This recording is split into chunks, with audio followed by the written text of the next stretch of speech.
Sister, good morning. Good morning, sir. Ma'am, நல்லா இருக்கீங்களா? நல்லா இருக்கேன் மேம். நல்லா இருக்கேன் சிஸ்டர். நீங்க நல்லா இருக்கீங்களா? நல்லா இருக்கு. உங்க சிச்சுவேஷன் எல்லாம் எப்படி இருக்கு? இங்க சிவியரா தான் சிஸ்டர் இருக்கு. பரவாயில்லையா? நேத்துக்கு தான் இன்ஜெக்ஷன் போட்டேன் நான். அப்படியா? சேஃபா இருக்காங்க. Rhema ma'am. Yes sir. Injection போட்டீங்க, சேஃபா இருக்கீங்க. ஆமா சார், ஃபீவர் சார். இன்ஜெக்ஷன் போட்டு. ஆமா, அது போட்ட உடனே ஃபீவர் இருக்குமே. ஒரு நாள் இருக்கும் ஃபீவர். ஆமா சார். பட் எனிவே எல்லாரும் போட வைக்கணும் மேம் நம்ம காலேஜ்ல. Okay sir, okay. we will give instructions. எப்படி இருக்கீங்க? வேற எல்லாரும் எப்படி இருக்கீங்க? நல்லா இருக்கும் sister. Good morning sister. Good morning. யார் எல்லாரும்? Ponnammal ma'am, how are you ma'am? Ponnamal ma'am, how are you? Fine sir. Fine sir. Now you are all right. Now you are all right. All right. Sir, good morning sir. Shall we start the session? Good morning sir. Good morning. Good morning sir. Disha ma'am, சொல்லுங்க. Sir, Kamabadi ma'am. Sir? Shall we start? Yeah, okay sir. Is there anyone from A first?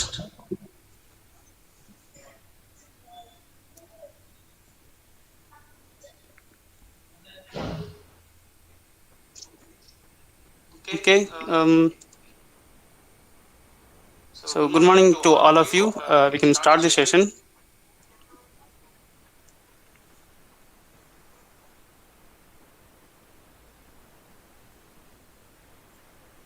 Good morning, ladies and gentlemen.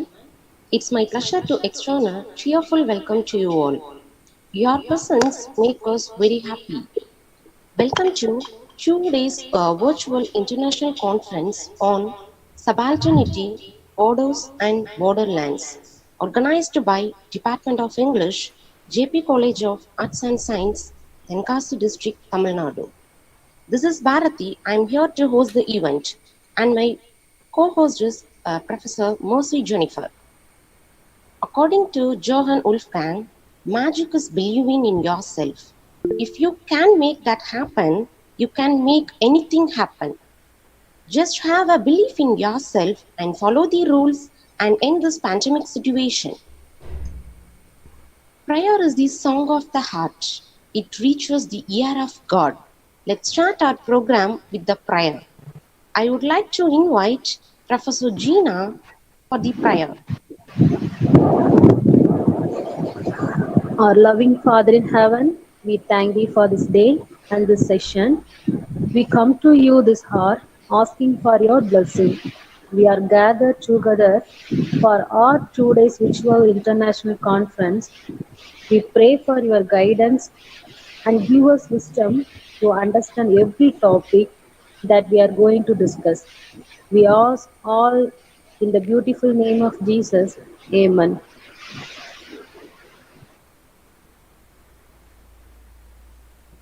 Our desire is to extend a joyous and inclusive welcome to you all. All of you gathered here.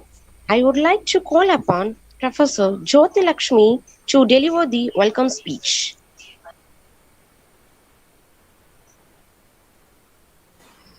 Very good morning to one and all gathered here. Welcome to all the 2 days virtual international conference. First of all, I would like to thank God Almighty to create this opportunity. In this precious time, I would like to remember the quote of Lord. A journey of 1,000 miles begins with a single step. From this quote, what I am conveying to the society is, we are taking a lot of effort to assign the 1,000 miles or organizing various programs to add the features in the ground of our JP group of institutions. A very warm good morning to all dignified personalities, those who are being a part of this session. It's my pleasure to welcome our young and energetic administrator, Reverend Sister Hamlet, in this fine occasion. Welcome you, sister. I would like to welcome beloved principal, Dr. Michael Mariados, who is being a pillar of our institution and motivating our department and faculty to organize various programs. Welcome you, sir. At this point, to welcome our head of the department, Mrs. Travaya Shanti Mishra. She gave her a valuable support to make this program successful. Welcome you, ma'am. Next, I would like to welcome the convener of this program, Mr. Mahesh Raja, for his determination and dedicated work for organizing such a valuable program in this pandemic period. Welcome you, sir. Next, I would like to welcome renowned scholar, our international resource person, Professor Amir Hossain. Welcome you, sir. Next, I would like to welcome the editor-in-chief of International Journal and poet, film critic, Professor Manu Mangattu. Welcome you, sir. It is a great honor for me to welcome the chief guest, Dr. Christy Paulina. Welcome you, ma'am. I wish a very warm welcome, Dr. Siva. Welcome you, sir. Next, I would like to welcome the renowned speaker, Dr. Raichal John. Welcome you, ma'am.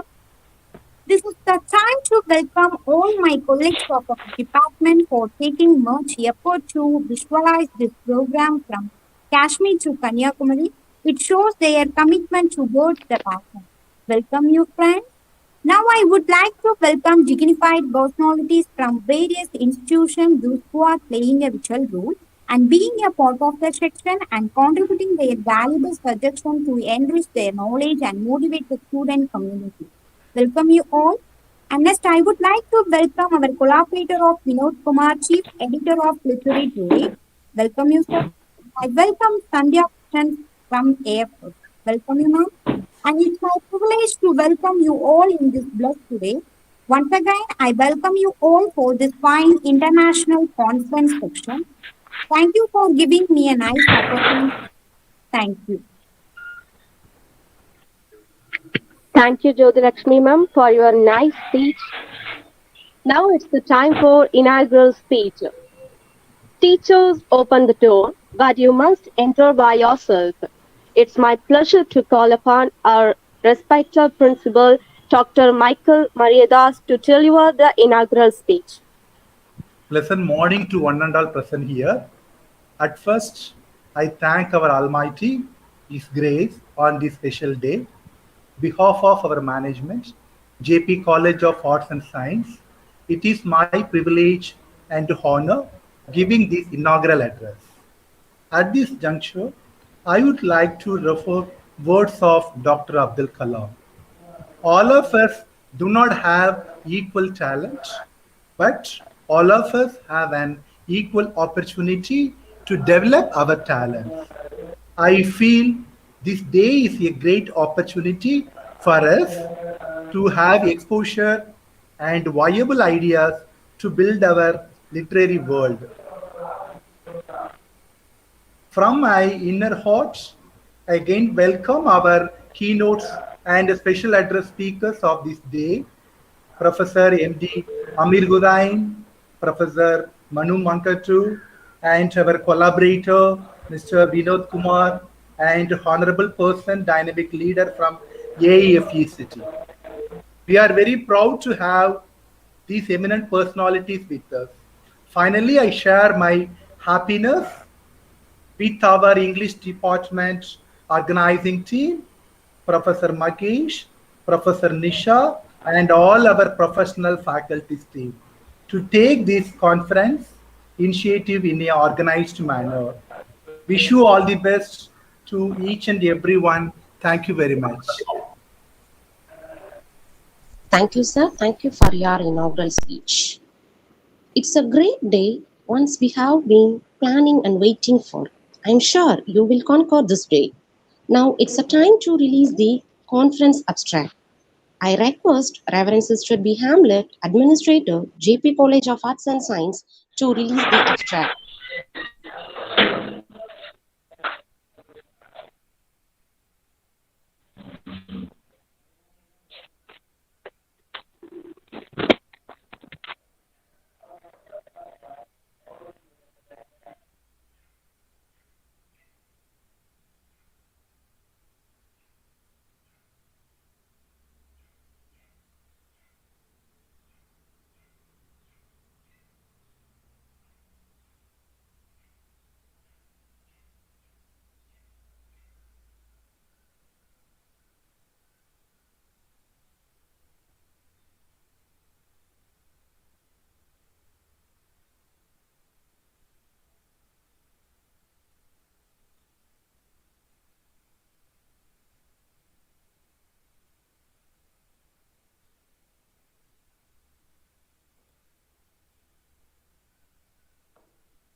Ma'am, கேக்குதா?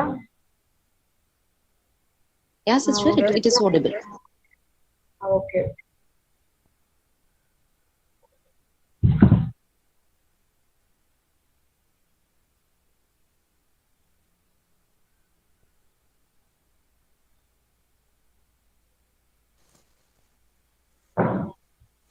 Kamabali ma'am?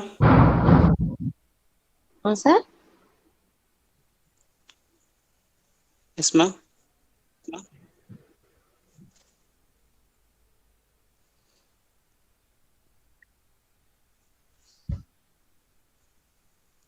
Is sister here?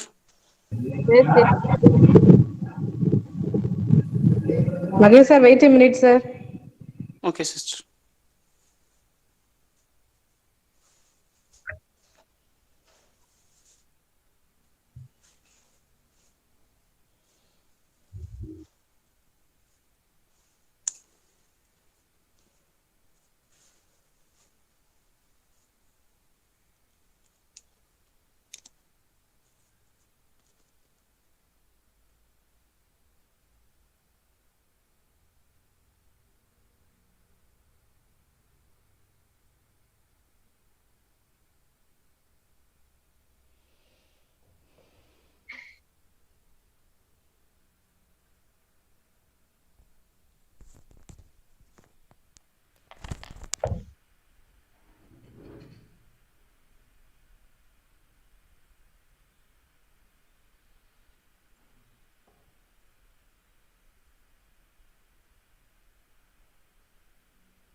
Hello.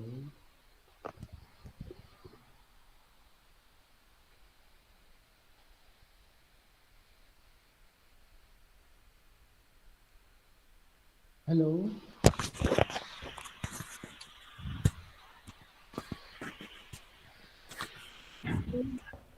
Hello. Hello. Yes, good morning, sir. Yes, yes. Good morning. I'm Amir Hossain from Bangladesh. Yes, sir. So we are going to release the abstract proceedings, sir. Yeah. When I will start my speech? When? After the releasing of the abstract, and that will the presidential address, and then you are Yeah. going to give the keynote address, sir. Yeah. Just tell me. Just tell me then. Just tell me then. Okay. Okay, sir. Okay. I'm ready. I'm ready. Okay, sir. Okay, sir. Okay, sir. Good morning, sir.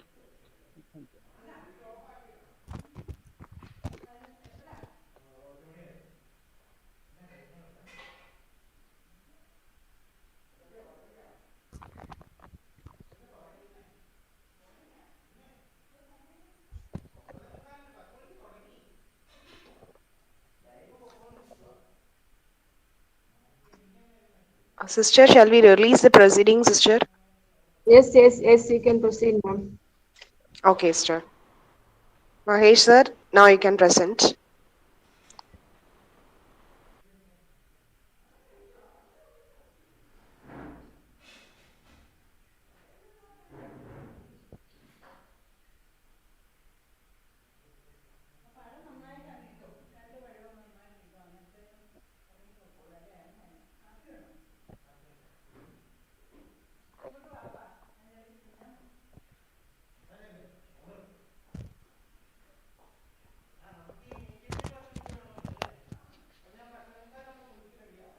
So, fear of the Lord is the beginning of wisdom. I thank Almighty God for giving this opportunity to publish this book today. May the good Lord shower his blessing upon them with good health and mind. The sea is common for all. Some take piers, some take fish. Some come out of just with the wet legs. The world is common to all. What we get is what we are looking for. So two things brings happiness and success in life. The way you manage when you have nothing. The way you behave when you have everything. So it was a good effort, and initiative to taken to publish this book. So I thank all our collaborators, Literary Druid and AFEST for YouTube live streaming. With great honor and respect to encourage the English department, teaching faculty to conduct more resourceful programs and follow the knowledge like a singing star. English department has organized the 2-day virtual international conference titled Borders and Borderlands. It was very excellent and thought-provoking topics. The Subaltern Studies movement endeavors to relocate the subaltern groups in the focal flow of the society, and impact of such attempt is the voice of the voiceless.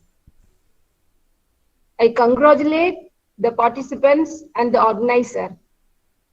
I should like to thank all those who had shared in the publication of this book. God bless you all. Thank you.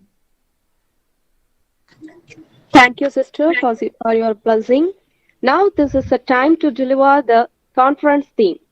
The convener of this conference, Professor Makesh Raja, to deliver the conference theme. It's my immense pleasure to deliver the conference theme. First of all, I thank the management for the opportunity. I thank my colleagues for the opportunity. Borders and borderlands. The borders and borderlands mutually defines one another. Border constitutes the borderlands. Both the term have always been associated with limits and restrictions.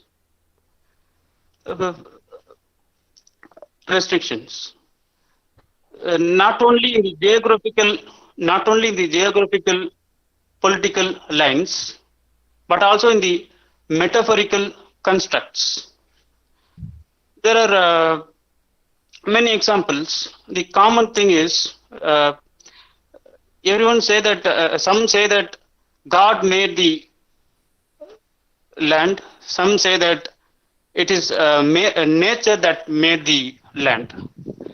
Whether it is clear or not, it's clear that man made the borders. Okay, those borders made the borderlands. A room is a border. A room is an example for a borderland. A country is an example for a borderland. The humans started putting borders and started fighting also. In the name of border, people started fighting for their lands. Within the lands, like a state is a land, a borderland. A country is a kind of a borderland. Okay, within the borderlands, we have lots of cultures, subculture, high culture, and etc. Lots of cultures are there. All those things are kind of set of rules. With those set of rules, we make certain people marginalized. There are plenty of examples. There are lots of examples to say. But here I mentioned that women are oppressed and suppressed by the society. Disabled are oppressed and suppressed by the society.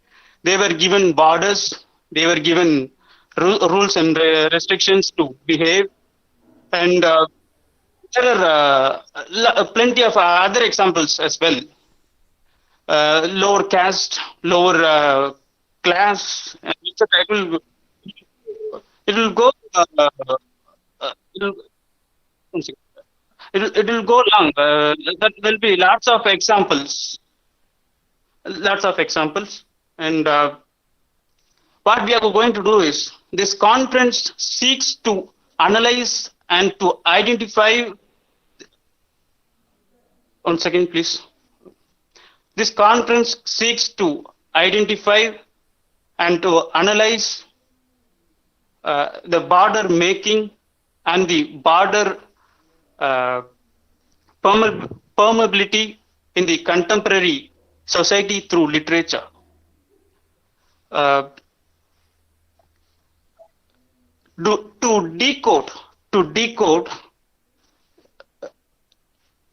decode the present scenario in subaltern writing, literature should be interpreted for the subaltern themes that portray social milieu.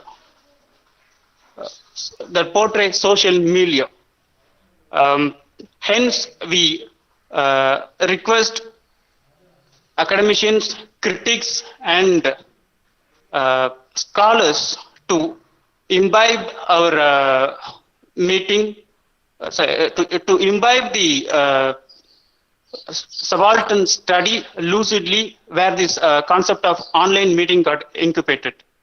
And thanks to all those thanks to all the participants, and it's time for our resource persons. Yes, thank you so much for giving me the opportunity. Thank you, sir. Thank you so much. Ladies and gentlemen, we have come to the core agenda of our conference, that is to hear the speech from our speakers. I would like to call upon Professor Gina to introduce our speaker, Professor M.G. Amir Hossain. It's my great honor and pleasure to introduce Professor Amir Hossain, Assistant Professor of English, IBAS University, Dhaka, Bangladesh. He has completed his UG and PG in the People's University of Bangladesh and MPhil in Jahannagar University. Yeah, thank you very much. And PhD under the title Alienation and Feminism in Henry Ibsen and Doris Lessing, a comparative study from Jahannagar University. He has worked in university level for 7 and 3 months as an assistant professor in the University of Comilla, America, Bangladesh University, BGIFT Institute of Science and Technology, and also experience at college and school level for 9 years. He has published 54 articles in international level and 3 articles in national level, and also he has published 3 books.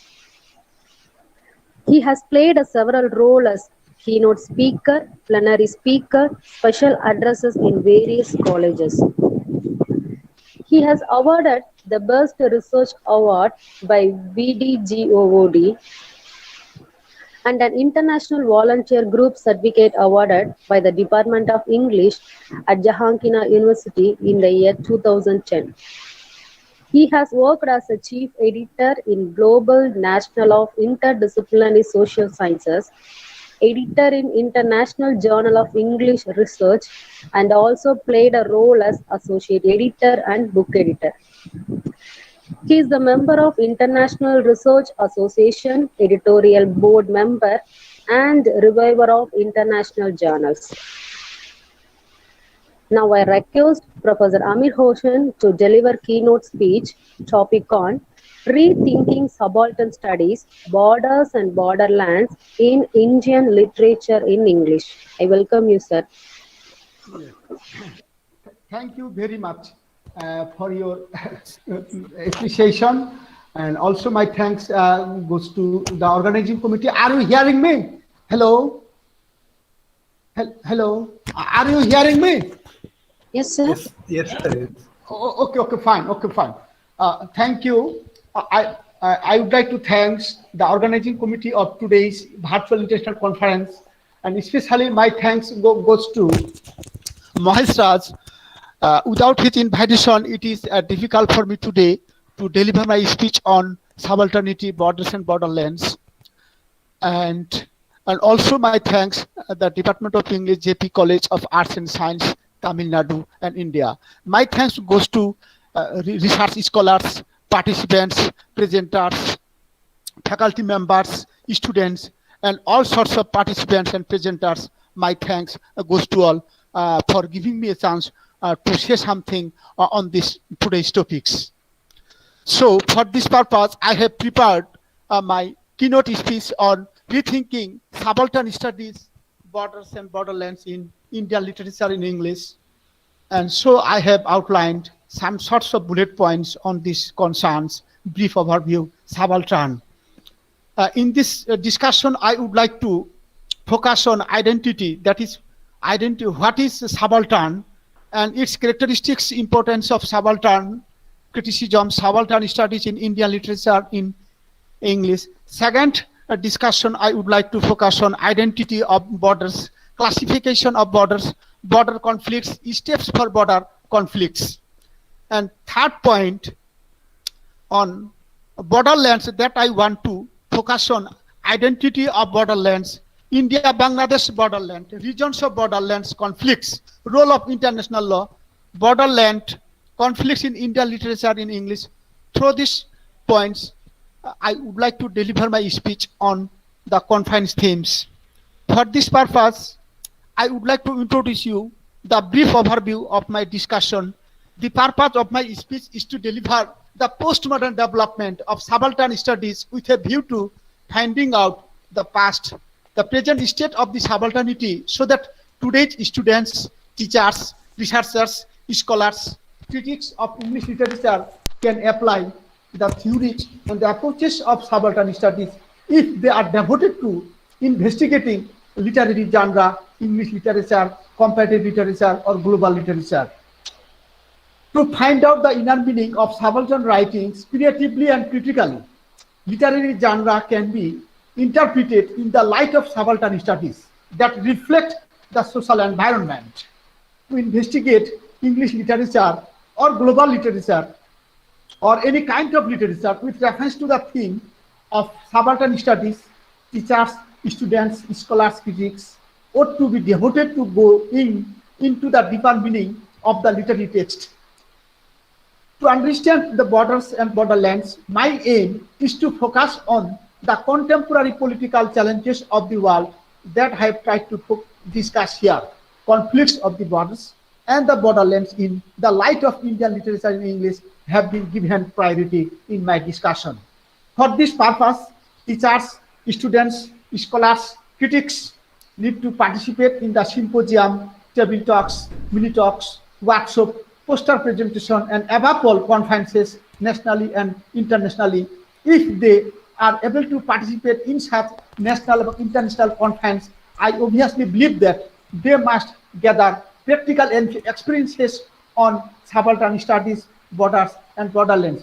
Of course, if we are devoted to interpret or investigate any kind of English literature or Indian literature in English, they must apply the recent theories of global studies. Without theories, no research can be appreciated or popularized among the scholars and critics, students and teachers. So we try to find out new theories or recent theories when we would like to interpret any kind of literature. In this regard, at first I want to introduce you to subaltern. What is subaltern? In postcolonial theory, the term subaltern describes the lower social classes and the social groups displaced to the margins of a society in an imperial colony. A subaltern is a native man or woman without human agency as defined by his or her social status. This working class is oppressed and humiliated, and in many ways, this term subaltern produces subordinate or underestimate. It means a lower ranking, even an inferior man and woman. In this regard, Ranajit Guha is an historian of the Indian subcontinent who has been influential in the subaltern studies groups and was the editor of several of groups' early anthologies. Subaltern Studies Group is a group of South Asian scholars interested in the post-colonial and post-imperial societies. The term subaltern studies is sometimes also applied more broadly to others who share many of their views, opinions, and judgments, and they are considered to be exemplary of post-colonial studies and as one of the most influential movements in the field. Their anti-essentialist approach is a history focusing on what happens among the masses at the levels of society than among the elite. Historians who use these terms take it from Antonio Gramsci, an Italian Marxist and communist who was imprisoned for a long time by Mussolini police from 1926 until his death at the age of 46. In prison, he wrote notebooks on politics and history and philosophy.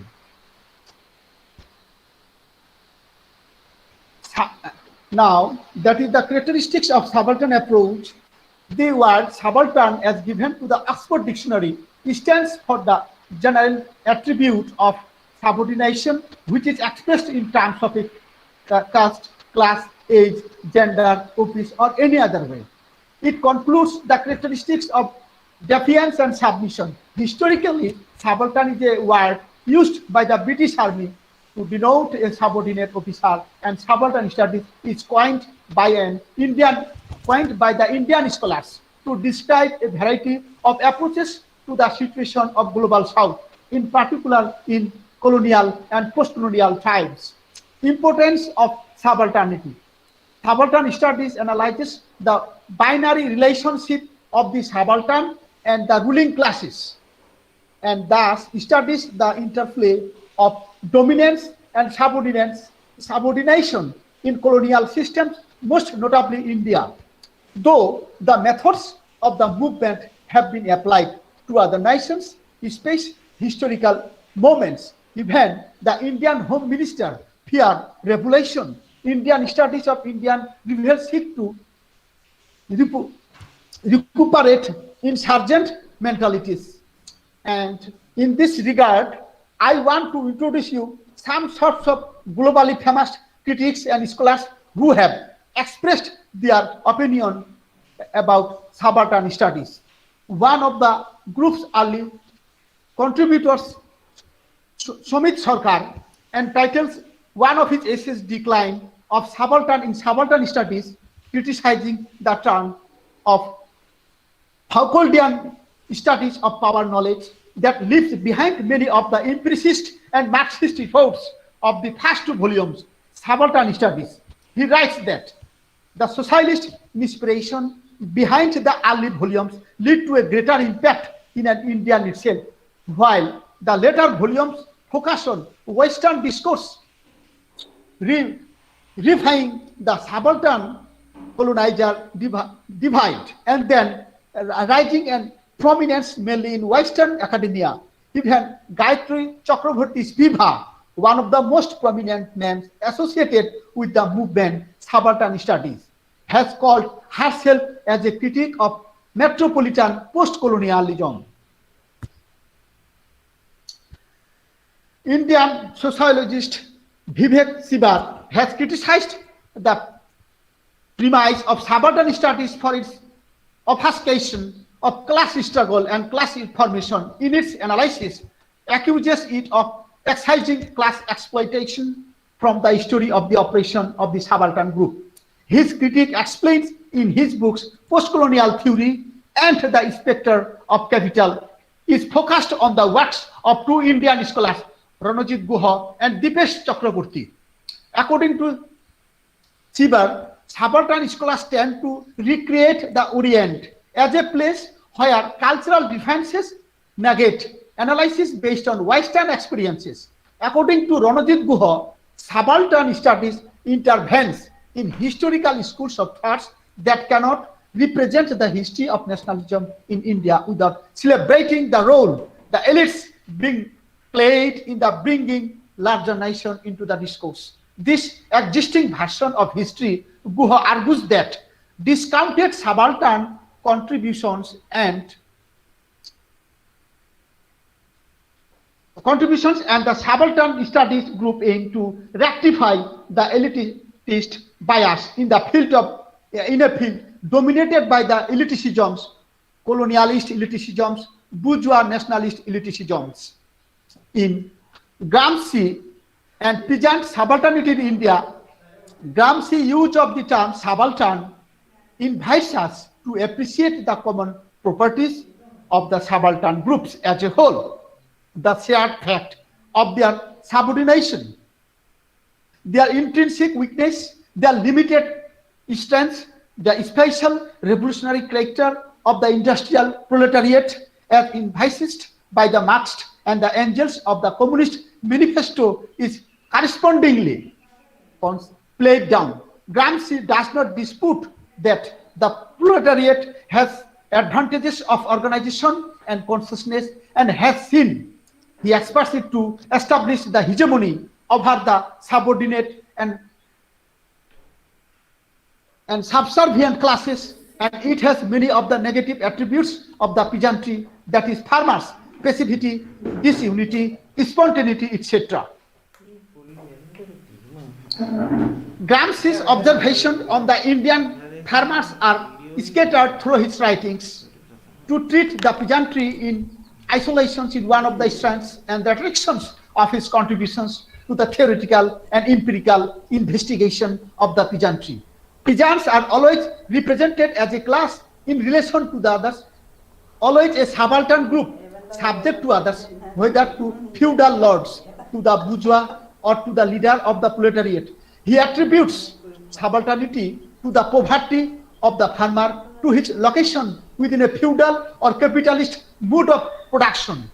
He realizes the part that the raw coercive powers of domination might play in establishing peasant subordination.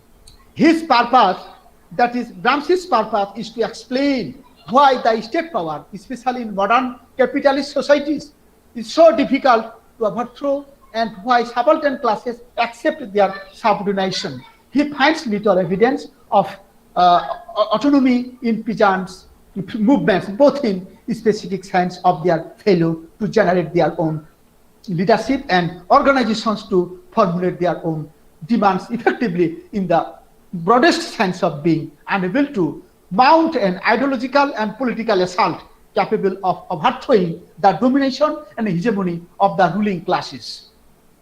The concept of hegemony provides Gramsci with an alternative explanation of why farmers remain disunited, passive, or seem to consent to their own subordination.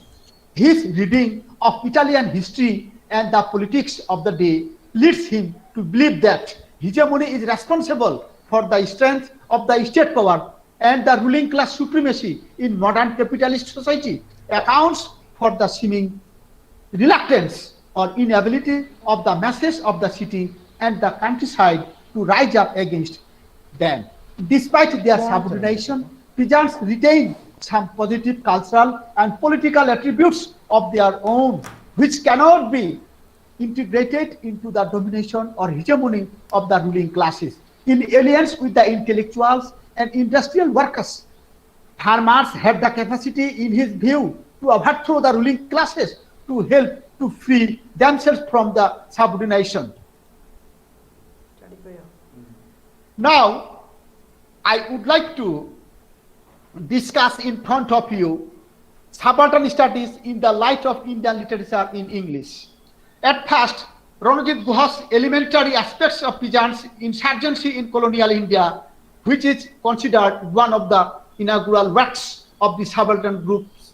In peasant insurgency, Guha marks not only the bias of the historiography and archive of colonial India's government's documents, but also the bias of the folklore, which has traditionally been perceived and touted by the nationalist groups as authentic and untainted by the colonizer Britain.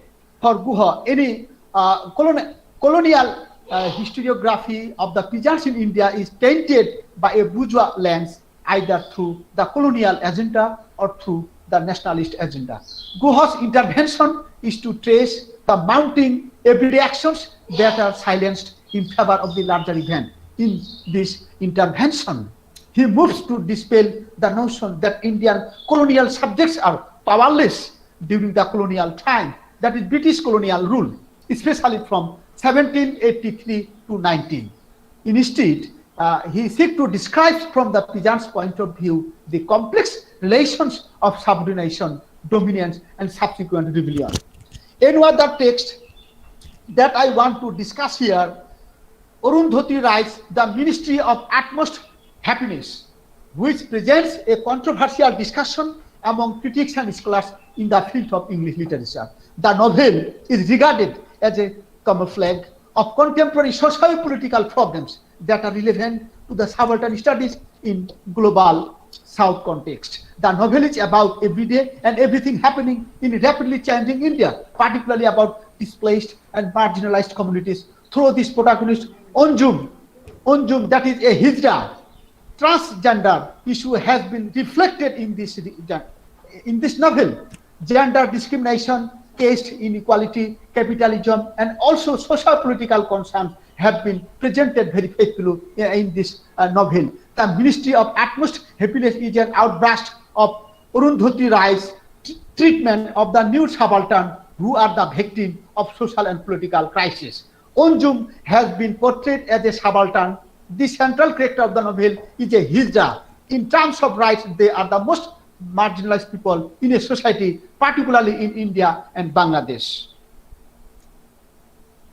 In terms of transgender, socio-political deprivation, patriarchy, colonialisms, capitalisms, and human psychological conflicts combine to erase them as subaltern.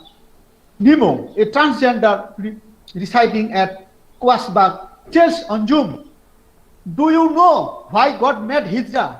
It was an experiment, a living creature that is incapable of happiness. For us, the price rise and school admissions, husbands beating, wives cheatings, Hindu-Muslim riots, Indo-Pakistan war, all inside us. The riot is inside us. The war is inside us. Indo-Pakistan is inside us. It will never settle down." From this quotation, I want to make you understand that hijra is obviously the subaltern and inferior community in the human society. And from this, from the treatment of Arundhati Rai, it is clear that Anjum, that is hijra, is the most subservient and dominated group living in the today's society. Such kind of hijra community we can see in the pastoral area, we can see in the rural area or in the city area. So, subaltern is purely reflected in his writing that the novelist try to make us understand the actual pitiable plights of the subaltern community through his writings. The transgender people as subaltern have no history, but they are always there in the society. They are voiceless, they are powerless, they are speechless in the society. Though hijras are denied of their identity, they are not out of the influence of the global chain. The Ministry of the Utmost Happiness reflects the unbearable conditions of the subaltern community through the art of characterization and plot constructions. Characters are portrayed as subaltern in terms of gender, caste, class, etc. Anjum, the transgender protagonist in the novel, who is the victim of socio-political deprivation, fails to build a paradise of her own. Rai's treatment of the vulnerability of subaltern community in globalized city and capitalist society is a new dimension of Indian literature in English, obviously indeed.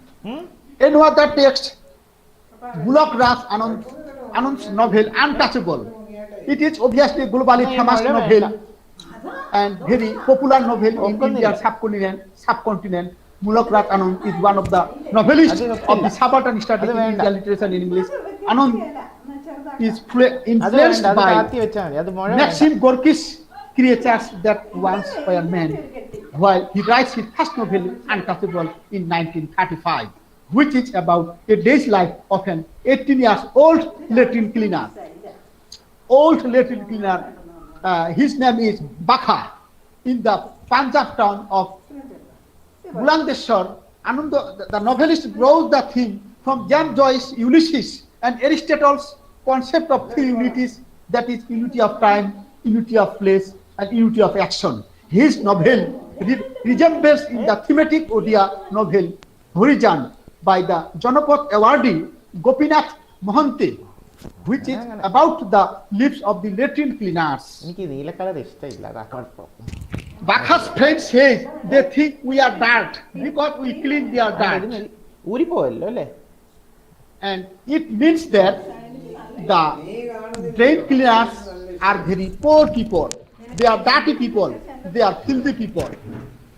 They have no say. They have no right. They have no freedom. They are because they are subaltern living in the human society in the 21st century or 20th century as well. This ancient Indian habit of associating the works with the caste and class structure is a hideous nightmare unknown to the West. This is indeed a pollution complex situation we are facing. We are seeing in our society this kind of subaltern community, what they are suffering besides us. The sweeper has to announce post sweeper coming to avoid contact with the caste Hindu. Baka's brushing with a high caste Hindu on the city road, his secret entry into the temple premises, and his collection of the bread thrown out by the mistress of a house from the gutter are three events in which Baka had to digest the pangs of humiliation.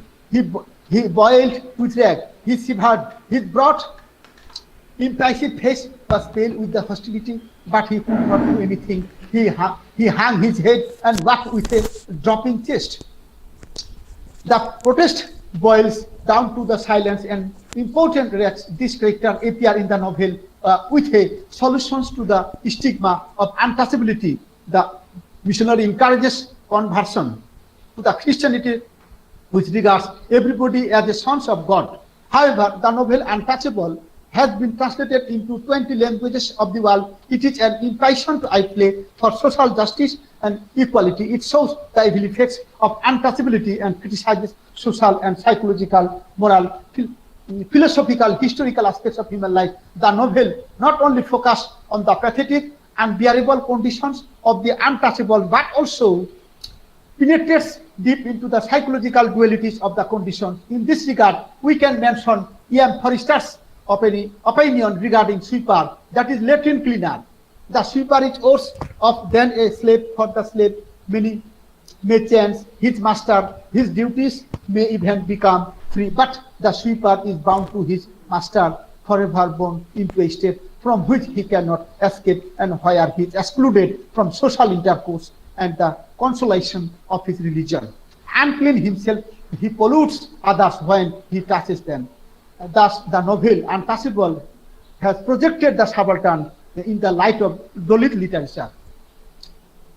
So, from my investigation of three texts that I try to make you understand, Arundhati Rai's and other texts that I have already mentioned.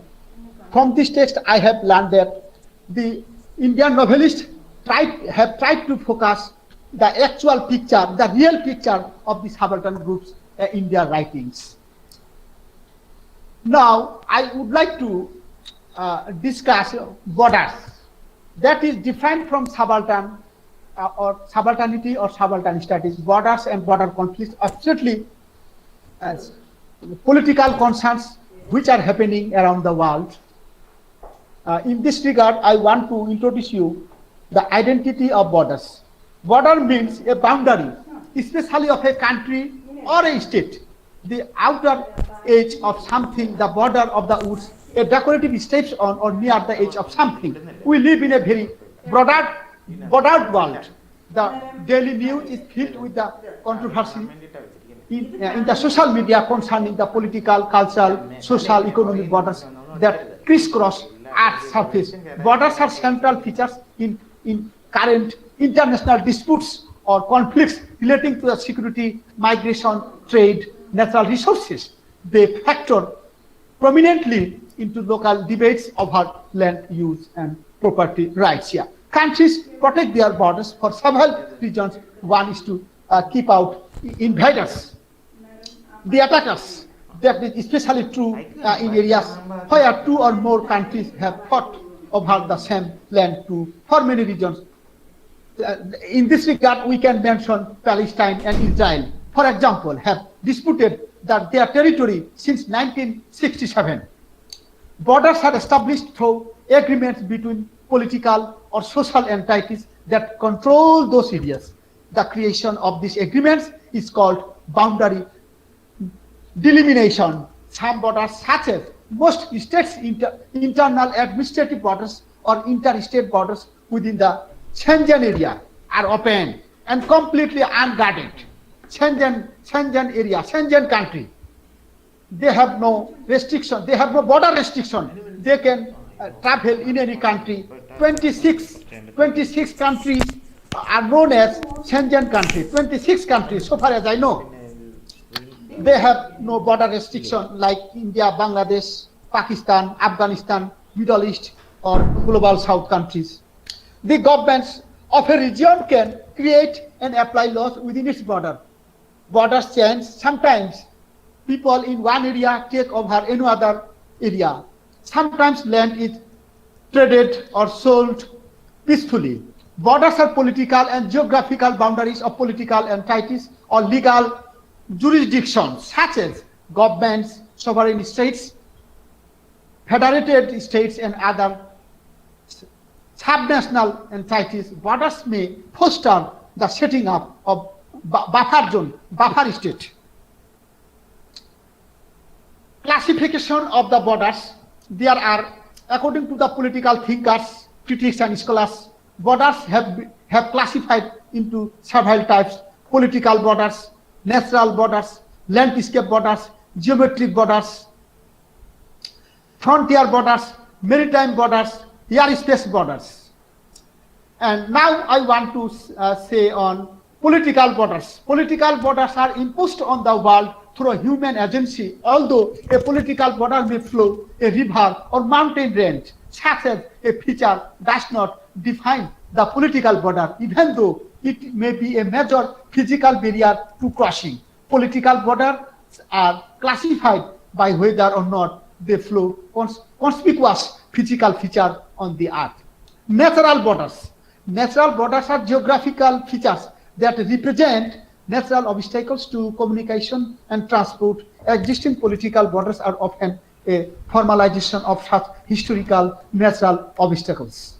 Landscape borders. Landscape border is a mixture of political and natural borders. Landscape border is not demarcated by fences or walls, but instead landscape features such as forest, mountains, water bodies. It is different from natural borders in this sense that the border landscape is not natural but human engineered, human made.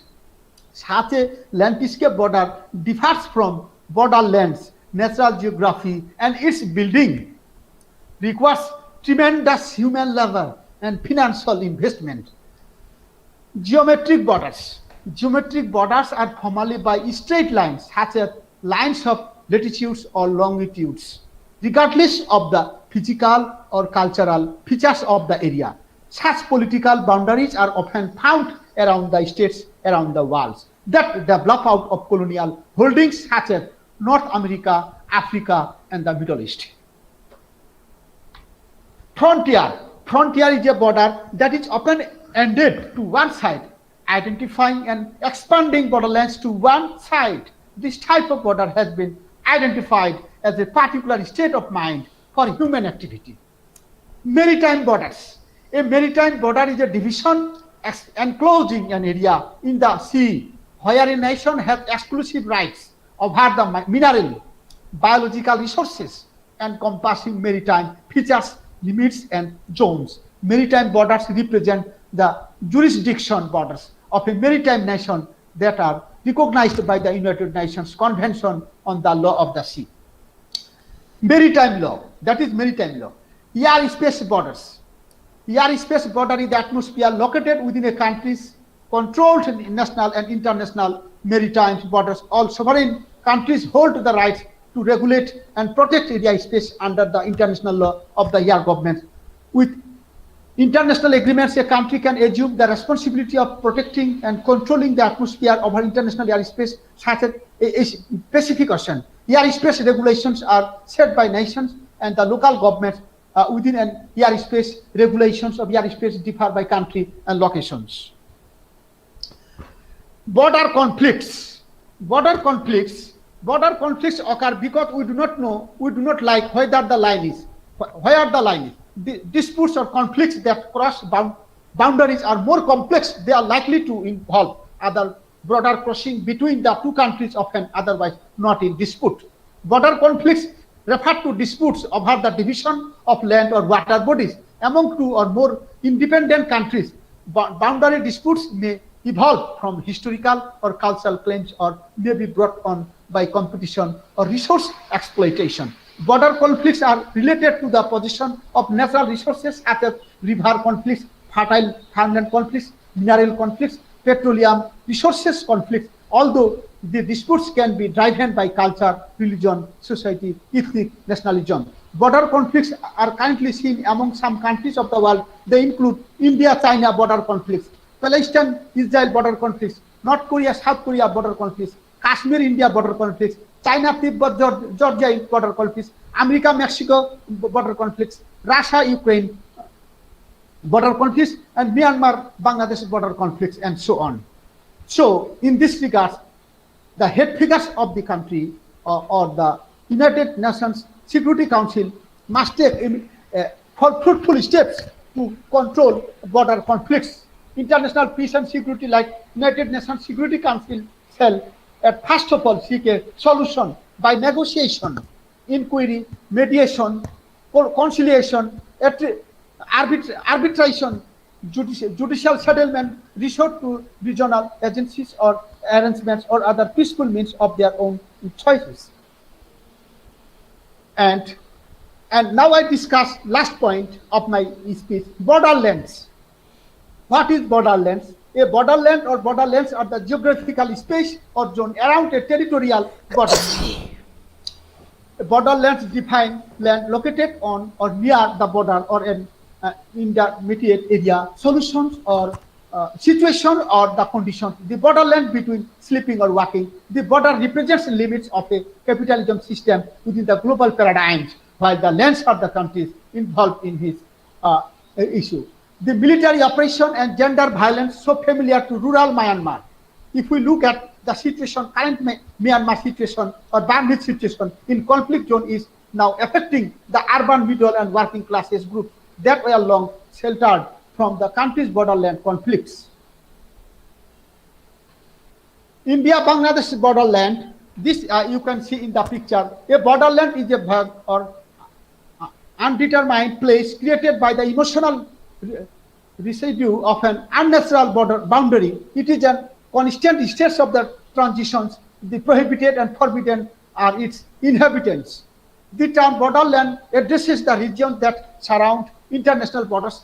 These are places where power relations become particularly evident, where the different cultures either mix or clash, creating a very specific political, spatial, cultural, economical, social situation. Most geographical studies on borderlands aims to create a description of what may be called the everyday borderline life, daily practices, economic activities, cultural connections of the people that live in the borderlands and that cross the borders of the nations. Previously, the border was whether fluid or there existed fewer distinctions between India and Bangladesh. In those days, there was a rule where one could exchange the lands in these two countries. So Hindu in Bangladesh could trade his piece of land within a Muslim in India.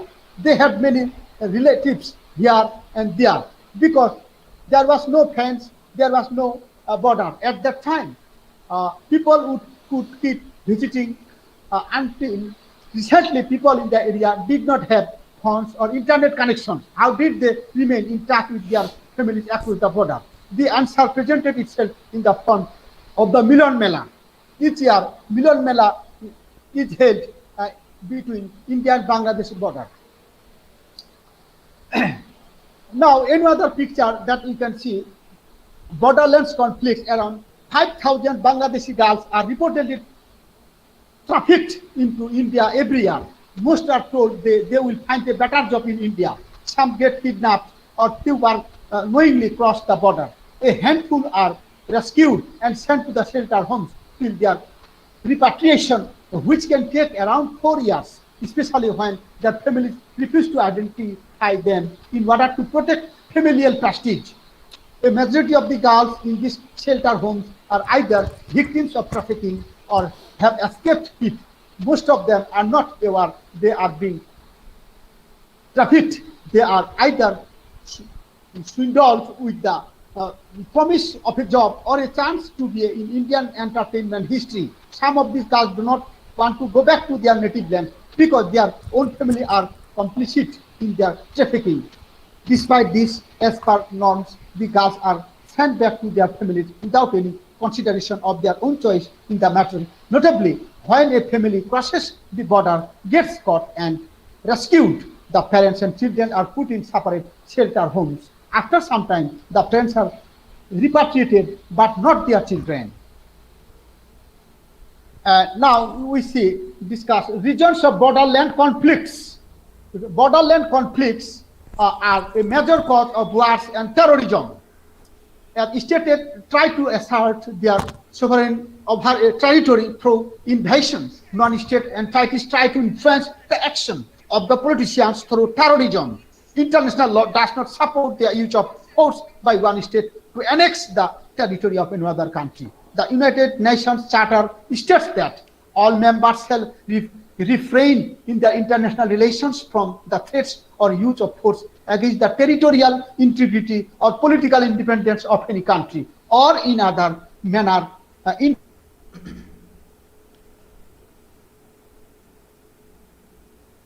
which the boundary is not demarcated, such as the Taiwan Strait, Kashmir. The parties involved in define a line of the control which serves as de facto international border. The term border conflict applies to cases to which a limited territory is disputed by two or more states. Each contending state would publish its own maps to include the same region which could lie or adjacent to the recognized borders of the competing states, such as Abai region, which is contested between Sudan and South Sudan.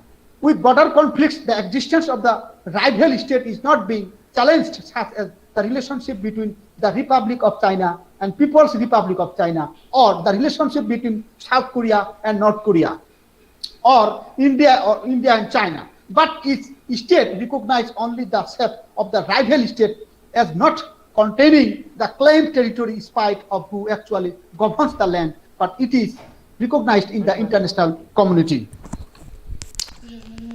And an occupied territory is a region distinct from the recognized territory of the sovereign states, but which the occupying state controls, usually with military forces.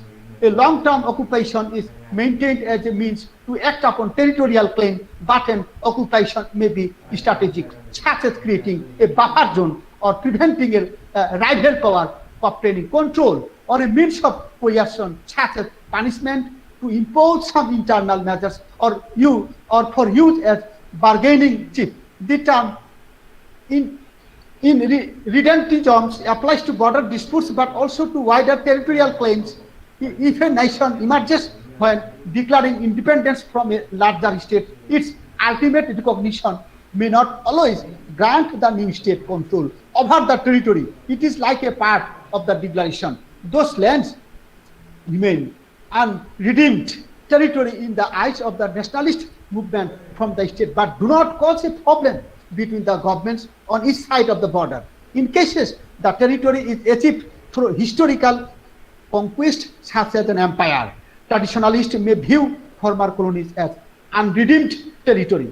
The role of international law to control borderland or borderland conflicts.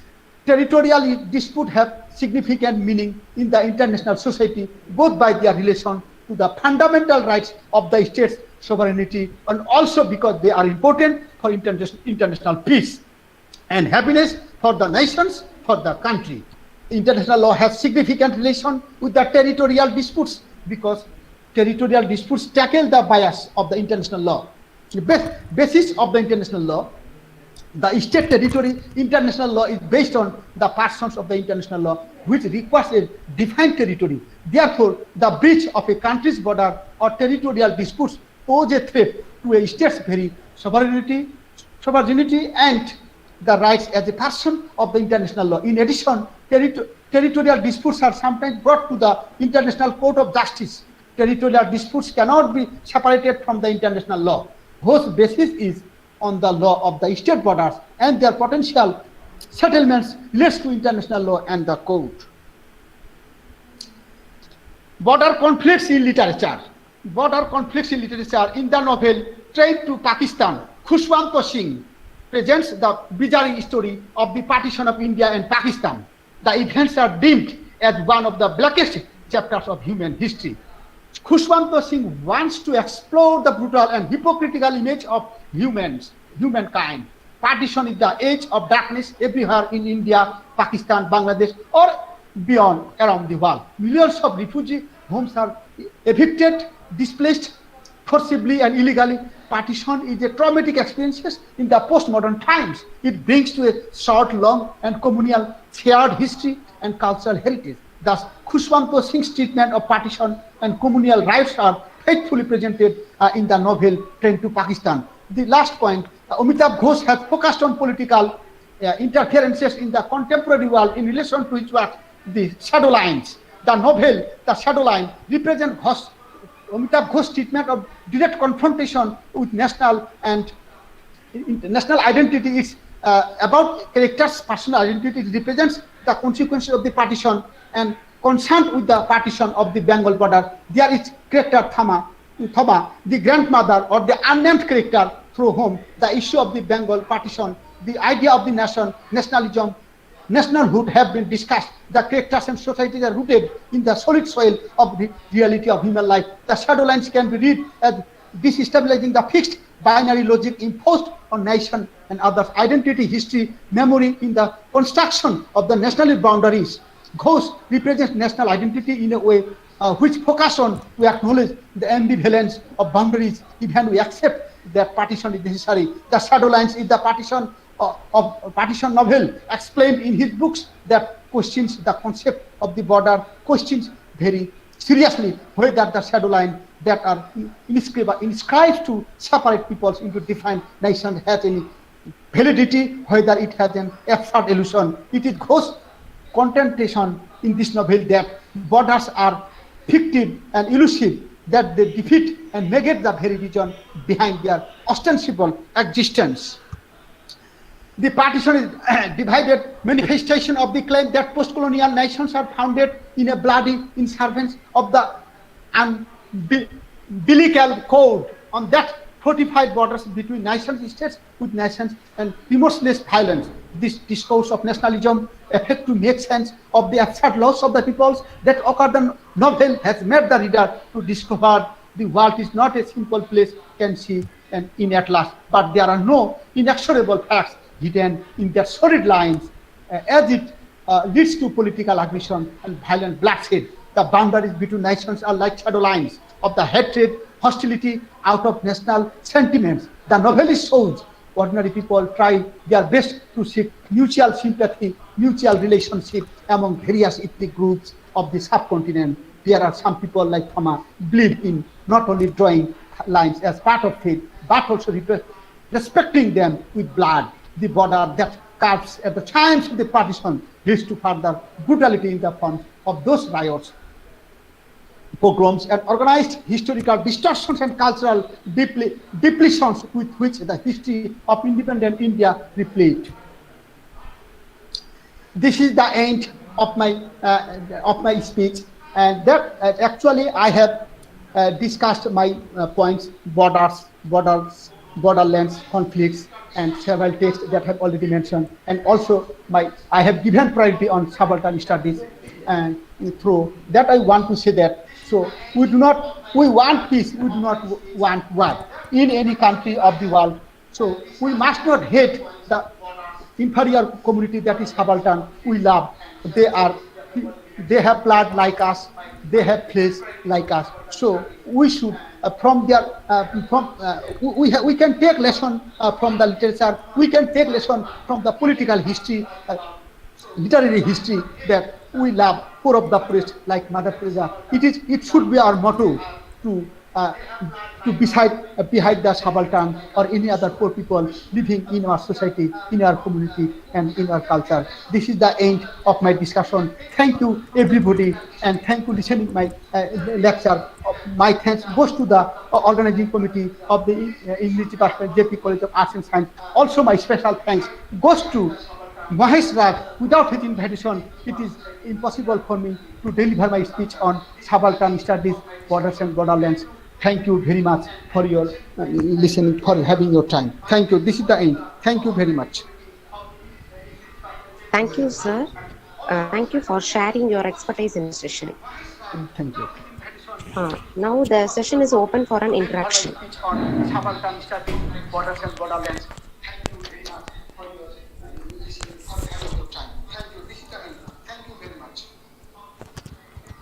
Thank you, sir. Thank you for sharing your.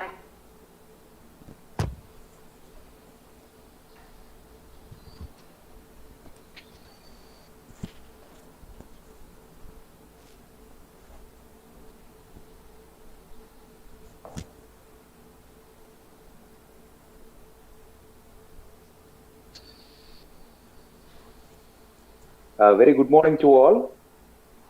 Sir, really, it was an amazing presentation from your side, sir. Really, we all enjoyed your presentation, sir. Amir Hossain, Thank you very much. Nice Thank you very much. I have tried my level best to say something on the conference things. Yes, sir. We had a good relationship, sir. We had a good relationship with his with an eminent professor from Bangladesh. We are happy, sir. There is a question from one of the participants. Yeah. She has asked a question. She's a woman. She has asked a question that, sir, can you explain the mentality of the peoples, those who are serving in the borderlands, how they will feel in all these situations? That's a question asked by a candidate, sir. Would you kindly tell me it again? Would you kindly repeat your question?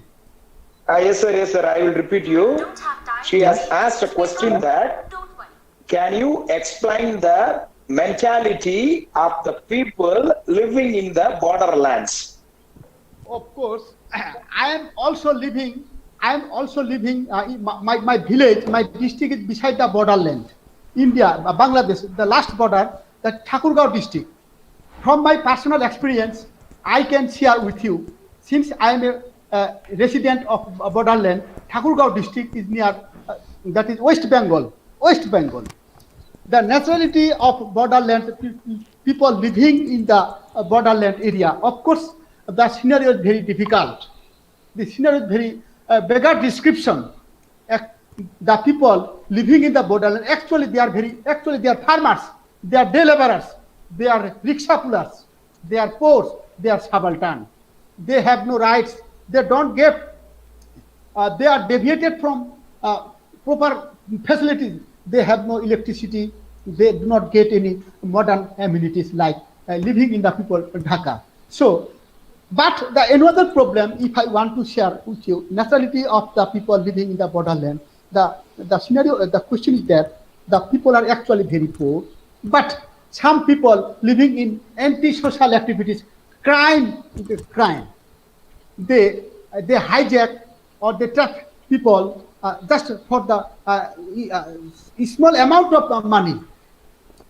Small amount of money, they buy drug, they buy anti-social concerns buying from India and sell them high rate in India. In Bangladesh, they buy some sorts of things, anti-social or illegal things they buy from India and sell them high rate. It is absolutely illegal and sinful act. So these sorts of people absolutely, in one side we can say they are very poor. On the other side, they are living the anti-social style that is not accepted in the country, illegal illegal absolutely, so far as I know. So I don't support this kind of antisocial and sinful or illegal activities, those who get engaged in borderland areas. But though they are very poor, they are very farmer, they are the laborer. Actually, I feel love for them. As I am living in the border country and with the farmers in the borderland. That I am trying to make you understand my personal experience that I have seen because I'm living in the borderland. Okay, thank you for your question. If you have any question, just you can share with me. Thank you, sir. Thank you, sir. Thank you for your very clear explanation. Another question, sir. Yeah. Is it possible to have a globe without borders? It is possible to? Is it possible to have a globe without borders? Actually, this question is it is possible to without borders. Actually, each country has, of course, rights and security. But in the 21st century of our time, we can see that without borders, no country can exist, no nation can live. But if the people of the world can want peace and happiness, if they don't want to get involved into the war or the terrorism. Actually, my laptop charge is very slow. So anytime my laptop can off. So just I'm trying to. So in the 21st century age, we can say that without borders, a country cannot exist because a country has need security, health security, food security, national security, international security, with a view to protecting terrorism and war conflicts or political concerns. So without border, a country must not live because they need security, because they need protection, with a view to protecting terrorism and anti-social activities or illegal activities or international terrorism activities. So without border, we cannot exist. We cannot think of our existence like security, national security, food security, economic security, social security, religious security, or freedom or speech security. So border is a must for a country's protection. This is my personal experience that I try to make you understand. Thank you for your question. Thank you for your question. Thank you, sir. Thank you, sir. At last, we are having another one question, sir. I think that I don't want to take much of your time. This is the last question from a person. They have suggested that, could you explain the importance of subalternity? Oh, I see. Yes. Explain the yes, okay, yeah, importance of subalternity. Just yeah.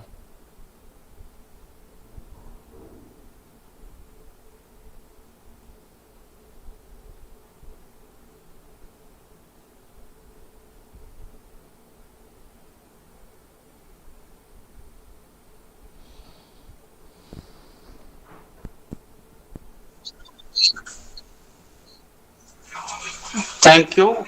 I think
Thank you. We can go for the next session. Sir said he was unable to connect, and he told that there is no electricity. He is facing some electricity issues. So he expressed his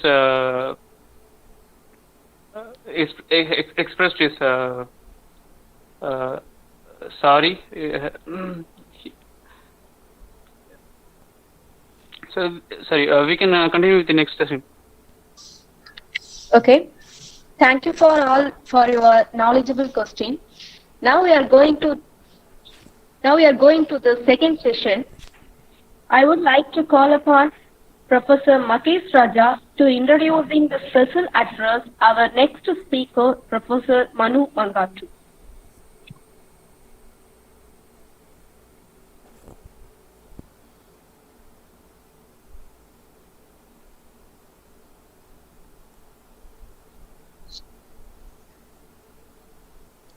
I am very happy to introduce our eminent Professor Manu Mangattu.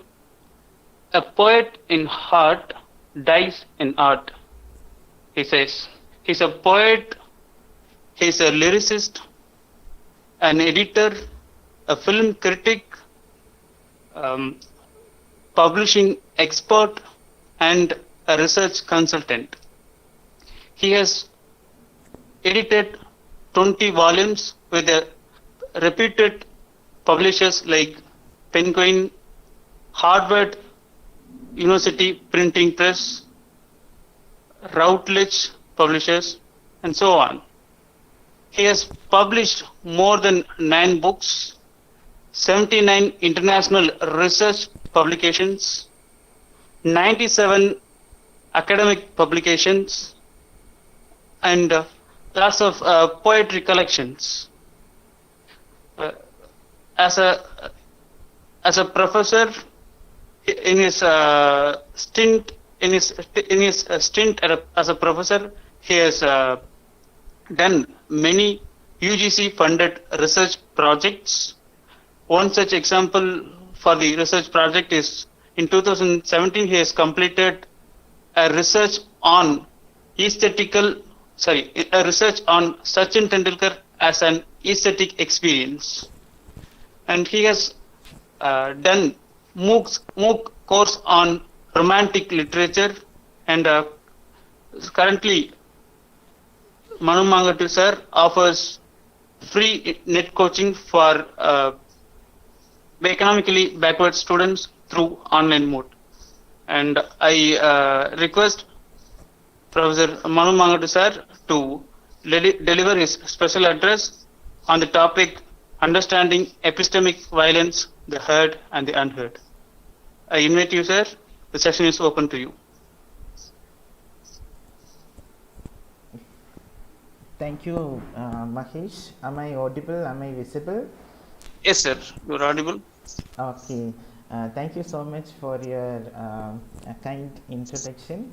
I'm very happy to be here on this day, and I'm really thankful to the organizers for giving me this opportunity to speak on this wonderful platform to talk on a topic that is much relevant, but something that is always in the margins, subaltern literature.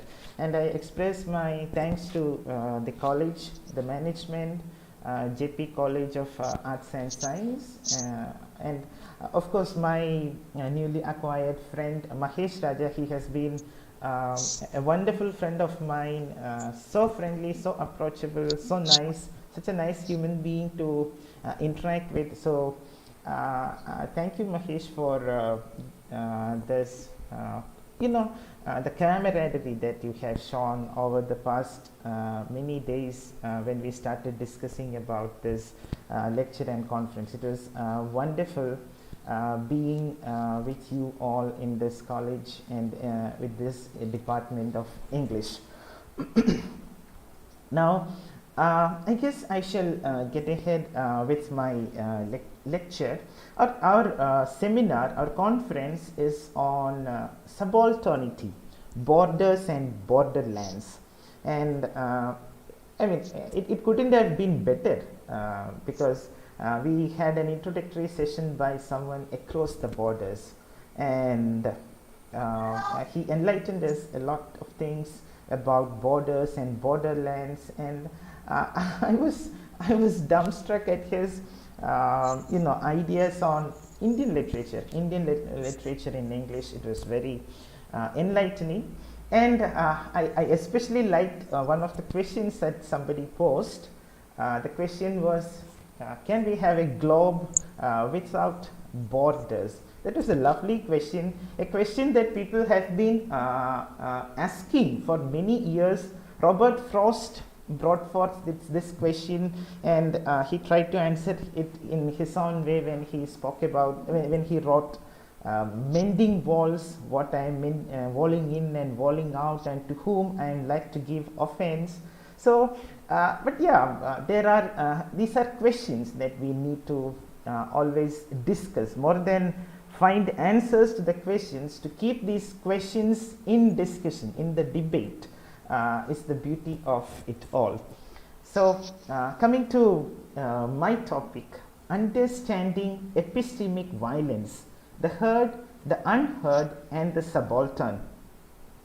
I'm sure you might have taken a peep at the topic and have thought, is it an A missing in the heard and the unheard? It is not an A missing. It is an attempt, a naive attempt by an amateur to play with words. So the heard, the unheard, and the subaltern. Understanding epistemic violence. So, my dear friends, I'm sure all of us here would be very familiar with the idea of epistemic violence, because we are here to discuss subalternity, and most of us would be very familiar with Gayatri Chakravarti Spivak and her seminal essay published in 1988, Can the Subaltern Speak?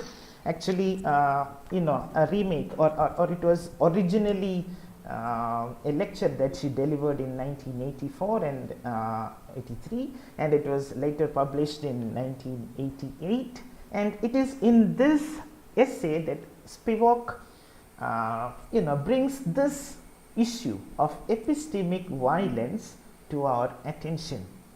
So, before going into Spivak, I would just like to take you through the meanings of the words episteme and violence.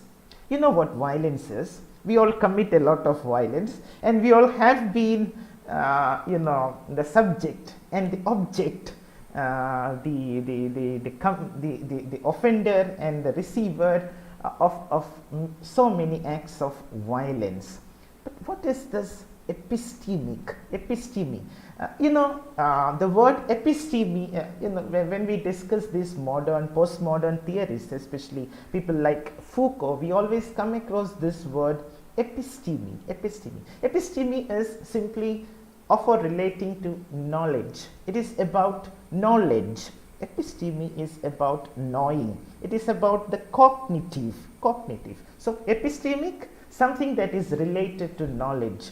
So what is epistemic violence? Violence committed or violence exerted against or through knowledge. Violence, it could be violence against knowledge, or it could be violence committed through the use of knowledge. That is, in simple terms, that is epistemic violence. The term was introduced especially to post-colonial studies by Spivak in her essay, Can the Subaltern Speak? But if you go a little further back, you can find that Michel Foucault developed the idea of the episteme in Western thought in two of his books, History of Madness, a very important book where he speaks about something that most of us are familiar with, insanity. History of Madness, there he initiated the discussion on the episteme, and he explored it further in his book, The Order of Things. Now, epistemic violence is violence exerted or against or through the use of knowledge. It is a key element in any process of domination. So if you want to apply your domination, if you want to dominate, you have to dominate using episteme. You have to dominate using knowledge. And it is not only through the construction of exploitative economic links or social, political or military apparatuses that domination is accomplished. No, we should never think that domination is all about military, domination is all about political influence, domination is about economic control. No, most importantly, domination is domination is manifest through the construction of epistemic frameworks. And what do these epistemic knowledge related frameworks do? They legitimize and enshrine the practices of domination. So what do? Using this knowledge, the dominant groups, what do? They legitimize and enshrine the practices they do to exert their domination. See the idea. Episteme, knowledge, you use knowledge to control, to dominate, and you try to tell people, you try to make people understand that these practices that I use to control you are legitimate, and for that I again use knowledge. Epistemic frameworks are used, and again it is at the same time it is a process of legitimation and delegitimation. What is legitimized? If I am the perpetrator, if I am the dominant, then my ideals are legitimized, and you, the dominated, the oppressed, your ideas are delegitimized.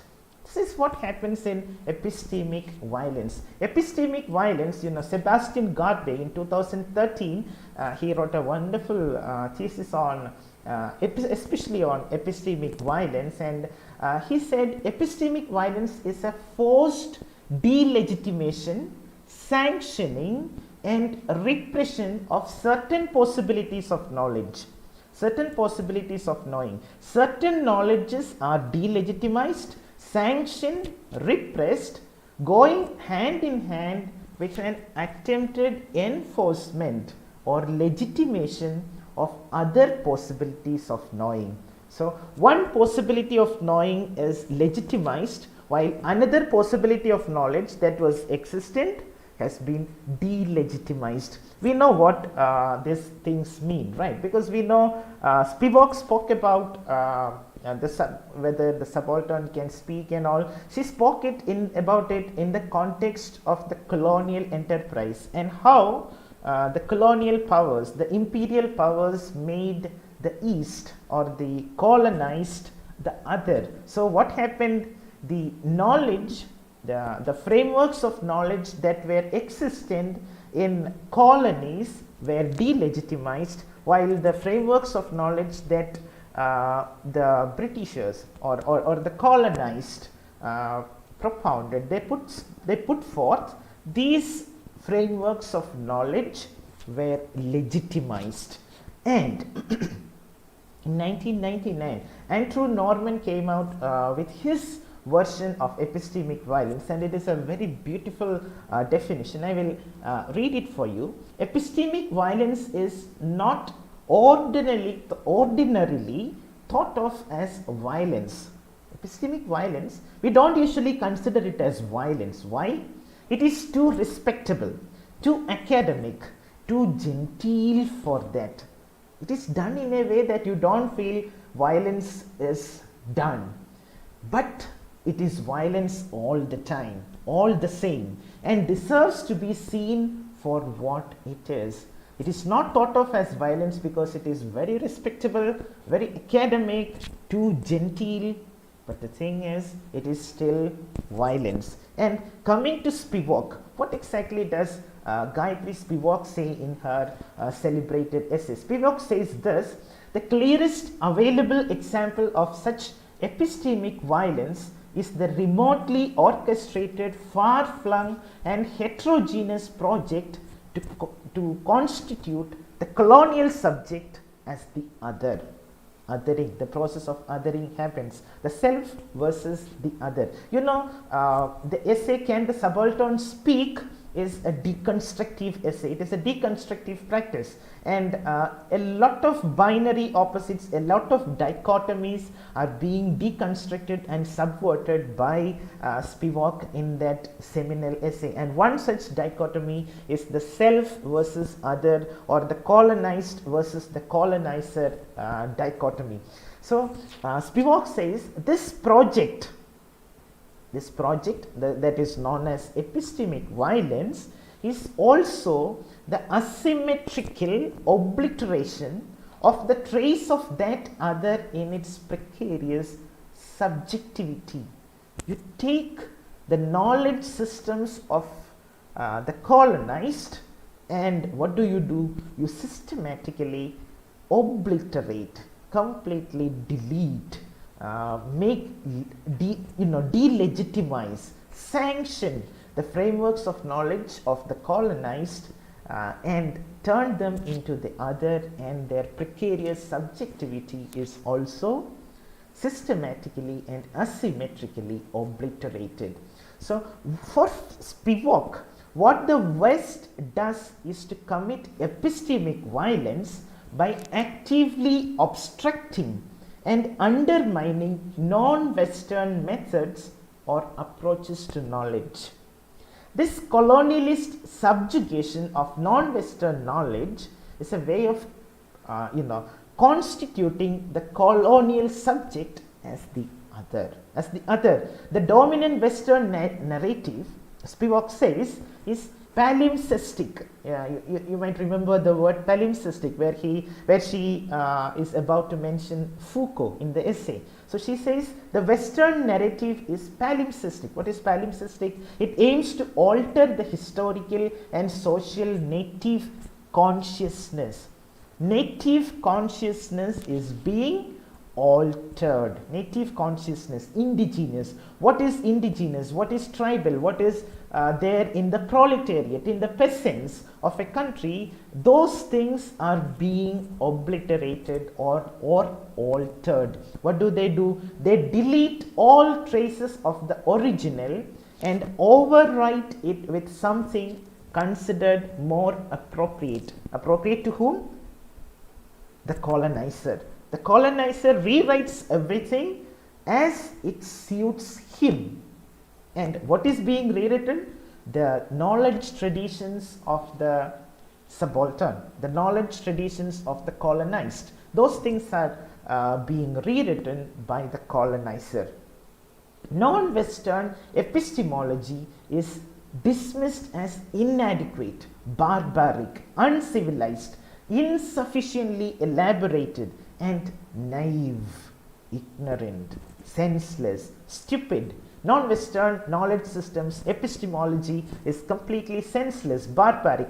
Think about what happened with the sati system.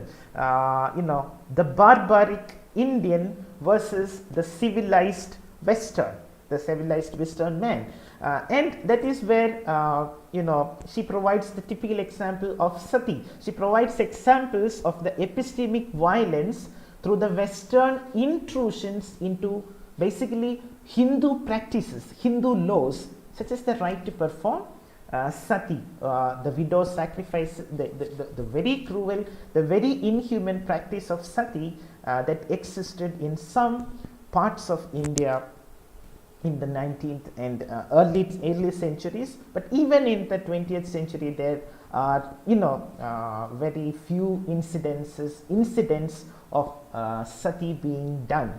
So now we have to remember who is Spivak. We cannot say that whatever Spivak said is sacrosanct. Whatever she said, we can just swallow without any discussion. No, Spivak describes herself as a practical deconstructionist, feminist, Marxist. And she also is not absolved from any subject position. She is using the very tools that she is undermining. She's a postmodernist feminist, and she is using the very tools of postmodernism to undermine the tenets of major postmodern theorists like Deleuze and Foucault, while at the same time we have to remember that Spivak herself is susceptible to be deconstructed using the tools that she herself uses. And if you look at the practice of sati, sati was abolished by the British in 1829. And what was this sati? We have the famous example of what happened in Tamil Nadu when a girl was liberated from the funeral pyre by a Britisher, and then she fell in love with her and he married her, and she became a nun, a sister, I'm not sure. And we have those institutions still in different parts of Tamil Nadu especially. So it was an instance of a white man saving the brown woman from the brown man. The white men saving brown women from brown men.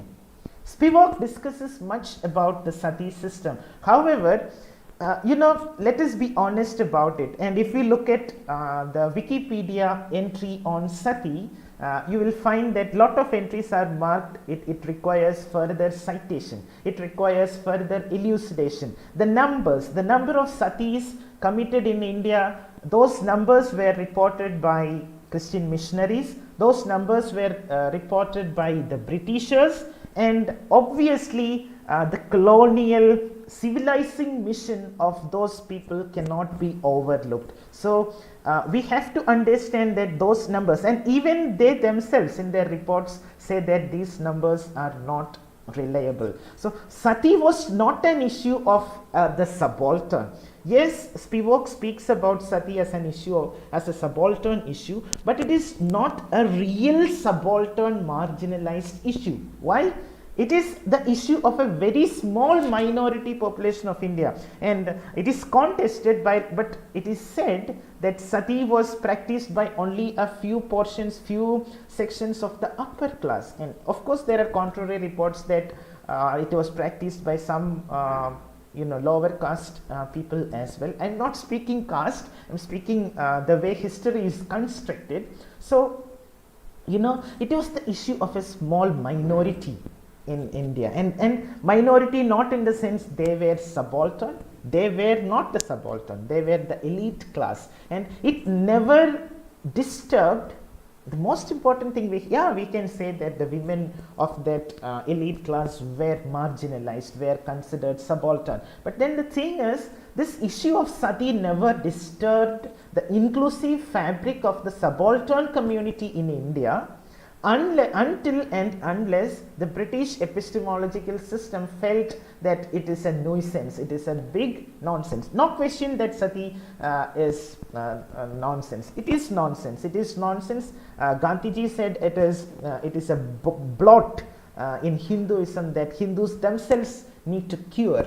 And so Spivak, the postmodernist feminist, has certain things, and Spivak the postmodernist turns to the works of Foucault, Deleuze and Derrida, three major Western thinkers that Spivak turns to: Foucault, Deleuze and Derrida. She privileges Derrida over the other two. Again, there is a privileging. She's dispensing with all centers, but we can see towards the end of the essay, we can see that she is taking Derridian deconstruction to the center, and the practices of Foucault and Deleuze to the margins, kind of. She critiques Foucault and Deleuze for what? For committing epistemic violence, for projecting a white European epistemology onto the rest of the world. The West projecting a white European epistemology on the rest, especially the third world. So to sum up the essay by Gayatri Spivak, we can say that the essay, Can the Subaltern Speak?, successfully politicizes Derridian deconstruction. And what does she do? She suggests, she advocates Derridian deconstruction as a technique, as a method for emancipatory readings and cultural involvements, for emancipation, for emancipating the downtrodden, for emancipating the subaltern, for emancipating whatever is whatever is in the margin. You can use Derridian deconstruction. And when she says you can do it to take something from the center, she is actually putting Derridian deconstruction to the center. And this is how we look at Spivak's essay. Now I want to take you to another perspective, another way of looking at Spivak's Can the Subaltern Speak? And I want to take your attention to a writer, an African writer, African black feminist philosopher, Christie Dotson. She has developed, she has worked on the concept of epistemic violence, and she elaborates further what epistemic violence is. I will tell you why I am saying this. I am saying this to take you to some other thing. I want to, Christie Dotson is my step, my media, my agency to take you to something else, the herd, the unheard, the HERD herd, unheard, UNHERD, unheard, and the subaltern. So to take you there, I am taking you first to Christie Dotson, the black feminist philosopher. So in her thesis, she presents two types of ignorance, reliable ignorance and pernicious ignorance. There are two types of ignorance, reliable ignorance and pernicious ignorance. Now, what is this reliable ignorance? Reliable ignorance. Think about a child, a 3-year-old child or a 2-year-old child. A mother cannot tell the child that, see, my dear child, it is locked down, we have to maintain social distancing, so you cannot come near me.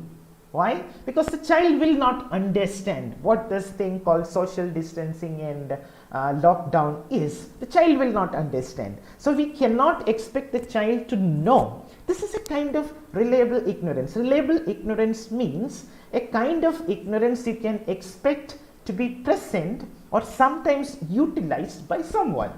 It follows from a predictable epistemic gap. There is a vacuum, there is an absence in knowledge. This reliable ignorance proceeds from a lack or absence or a vacuum in your epistemic resources, in your cognitive resources, in your knowledge. And it need not be harmful. In certain situations it can be harmful, but the intentionality may not be there. So it need not be harmful. Reliable ignorance. That's why I talked about the 3-year-old child. There is no intention. When a child comes to his mother, even if the mother is or the child is suffering from COVID-19, the child will not understand if the mother says, please don't come near me, it is social distancing. No, the child will not understand. The child looks at the mother's lap and jumps onto the lap. It doesn't think of anything else. So this is the problem. There is a gap in knowledge, and gaps in knowledge that you can reasonably expect in any child of that age. A child is not expected to know all those things, and it need not be harmful as well. So the mere state of possessing reliable ignorance is not in itself harmful. Just because you have some reliable ignorance, it doesn't mean that you are a harmful person or your knowledge is harmful. So to identify what is harmful ignorance, certain ignorance is harmful ignorance, may be intentional, may be unintentional, but it is harmful. How do we do that? How can we know what is harmful ignorance? We can know that by only studying the context. So we need to do a an analysis of the context, an analysis of power relations and other contextual factors that make the ignorance identified in that particular circumstance or set of circumstances as something harmful. Simply, this is the idea. If something is harmful, how do we know an ignorance is harmful? We have to place it in a context. We have to study it in relation to power relations and in relation to the context and everything. And then we will be able to understand, relate whether this knowledge is harmful or not. The state of reliable ignorance ensures that an epistemic agent will consistently fail to track certain truths. So whether it is intentional or unintentional, whether it is harmful or harmless, what will happen is the person who has this reliable ignorance, or the person who is suffering from reliable ignorance, he or she will consistently fail to track certain truths. And if this failure to track the truth also happens to cause harm, then Christie Dotson says, then it is no longer reliable ignorance. An ignorance, a reliable ignorance that is harmful, is known as the second type of ignorance she posits, pernicious ignorance. So pernicious ignorance refers to any reliable ignorance that in a given context is harmful to another person. So two types of knowledge, two types of ignorance: reliable ignorance and pernicious ignorance. Reliable ignorance, that of a child, you can just see the example, and then pernicious ignorance, that which causes harm to an ignorance that you have, which causes harm to another person. Pernicious ignorance in linguistic exchanges, in our conversations, in testimony, in linguistic exchanges, pernicious ignorance causes epistemic violence. This is the precept propounded by Christie Dotson. She says, in linguistic exchanges, what constitutes epistemic violence? Knowledge violence. What constitutes knowledge violence? Pernicious ignorance, an ignorance that is harmful to the other person. And how? Why? Not simply because of the harm one suffers as a result of this deed or as a result of this ignorance, but because, most importantly, epistemic violence institutes a practice of silencing. It institutes a practice of silencing. Somebody is silenced, and the harm done to the person is so much so that you are silenced. You are silenced. And if this pernicious ignorance is left unaddressed, if you don't do something to remedy that ignorance, whether it be your own ignorance or another person's ignorance, what will happen is epistemic violence and the resulting practices of silencing will continue. It will continue unabated. It will continue unchecked. So it is important that we check, we address this issue of pernicious ignorance. This is what Christie Dotson, K-R-I-S-T-I-E, Christie, D-O-T-S-O-N, Christie Dotson, in her essay, she says, in the title of the essay is Tracking Epistemic Violence, Tracking Practices of Silencing. This is the title of the essay. So, pernicious ignorance and reliable ignorance. And what is epistemic violence?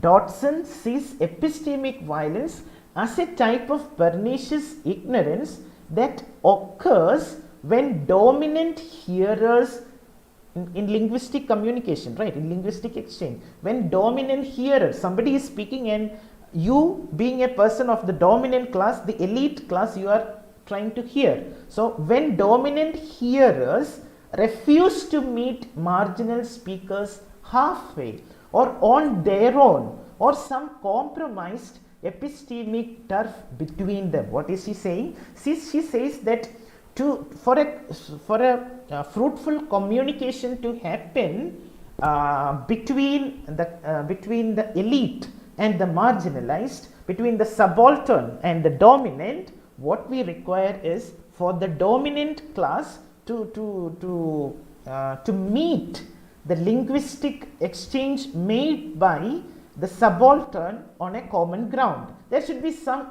implicit understanding, there should be some halfway, or some reduction should be made, to understand their speech. This is why Dotson says, to communicate we all need an audience who is willing and capable of hearing us. First, the audience should be capable of hearing us. They should have the system of hearing. And secondly, they should be willing to hear us. If only both these things happen, will there be successful communication between the subaltern and the elite. So they should be willing and capable of hearing the subaltern, and the extent to which entire populations of people can be denied this kind of linguistic reciprocation, as a matter of course institutes epistemic violence. Whole groups of people, whole societies are denied hearing because there is no common ground. There is no when we study aesthetics, we say, when we study communication, we say that to understand the meaning of something that somebody says, there should be some sort of generosity on the part of the listener, right?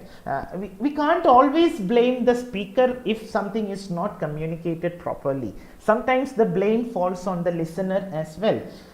And there is a little bit of generosity required on the part of the listener to understand what the speaker says. What is this generosity? And I will give a classical example from Indian Sanskrit poetry. The great Indian poet, Sanskrit poet, says he is describing something, and he is describing a hamlet, a village, and he says Gangayam Kosham. Gangayam Kosham. It means the village is on the Ganges. Ganges, the river Ganga. The village, the hamlet is on the river, is on Ganga. Okay, this is what he says. Now the listener hears to this and he processes it. The hut or the village is on the Ganges.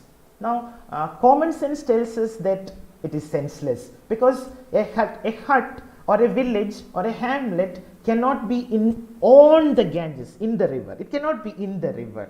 So what will we assume?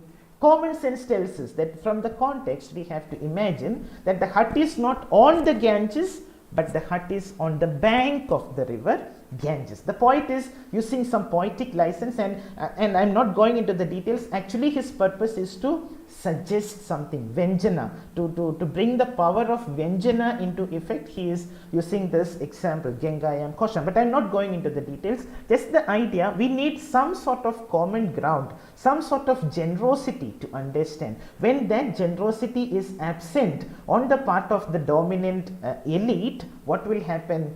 Whatever, even if the subaltern speaks, nobody will be there to listen, or nobody will pay heed to what they say. And that she characterizes it as a reliable ignorance that does harm, specifically through the alleged power dynamics between groups in the institution. Now this is what happens, and Dotson's claim is that dominant groups reliably and almost maliciously, malignantly, with an evil intention to cause harm, ignore the voice of the members of the marginalized because they do not value them as knowers. First thing, I don't care, I don't think that you are a knowledgeable person, I don't consider you as a knowledgeable person, and secondly, I do not want to value you as a knowledgeable person. There is a difference, right? I do not value you as a knowledgeable person, and secondly, I do not want to value you as a knowledgeable person. Because of these two reasons, there is pernicious ignorance on the part of the listener.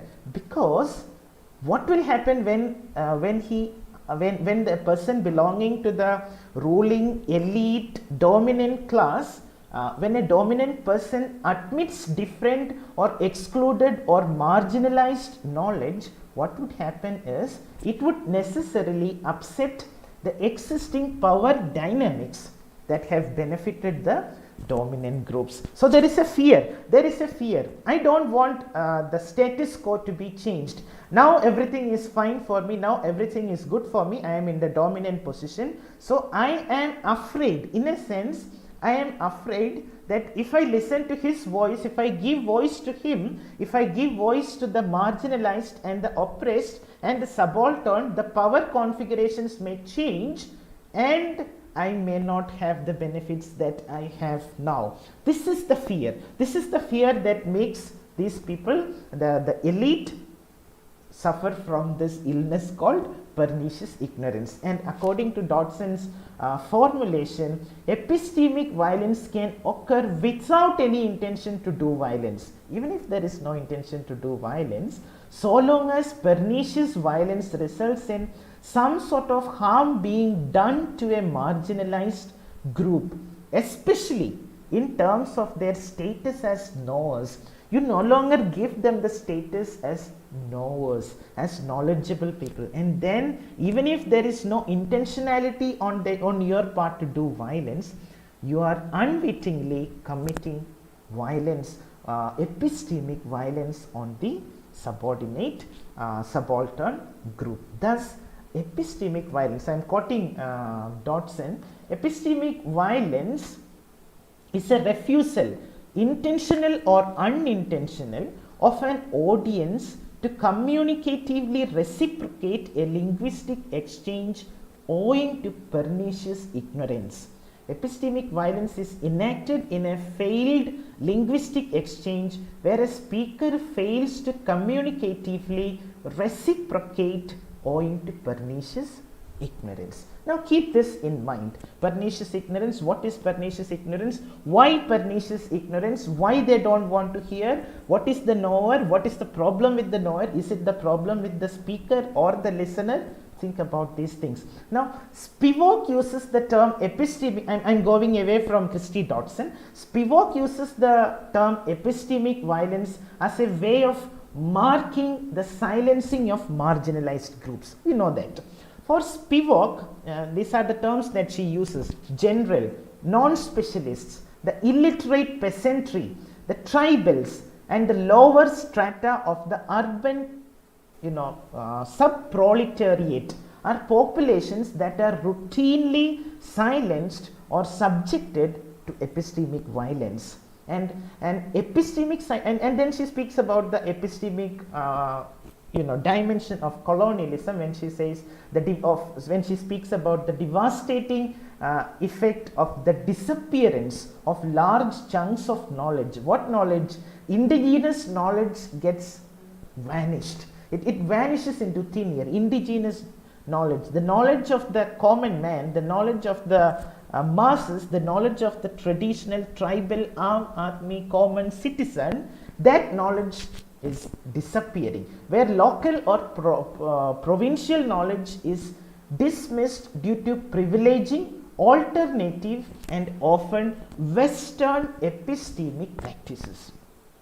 And Spivak's account of subaltern classes has come under a lot of fire, has come under a lot of criticism from different quarters. But what Spivak has done is something unprecedented in the history of the underprivileged, because her insight into the difficulties of addressing a type of violence that attempts to eliminate knowledge possessed by marginal subjects is still useful today.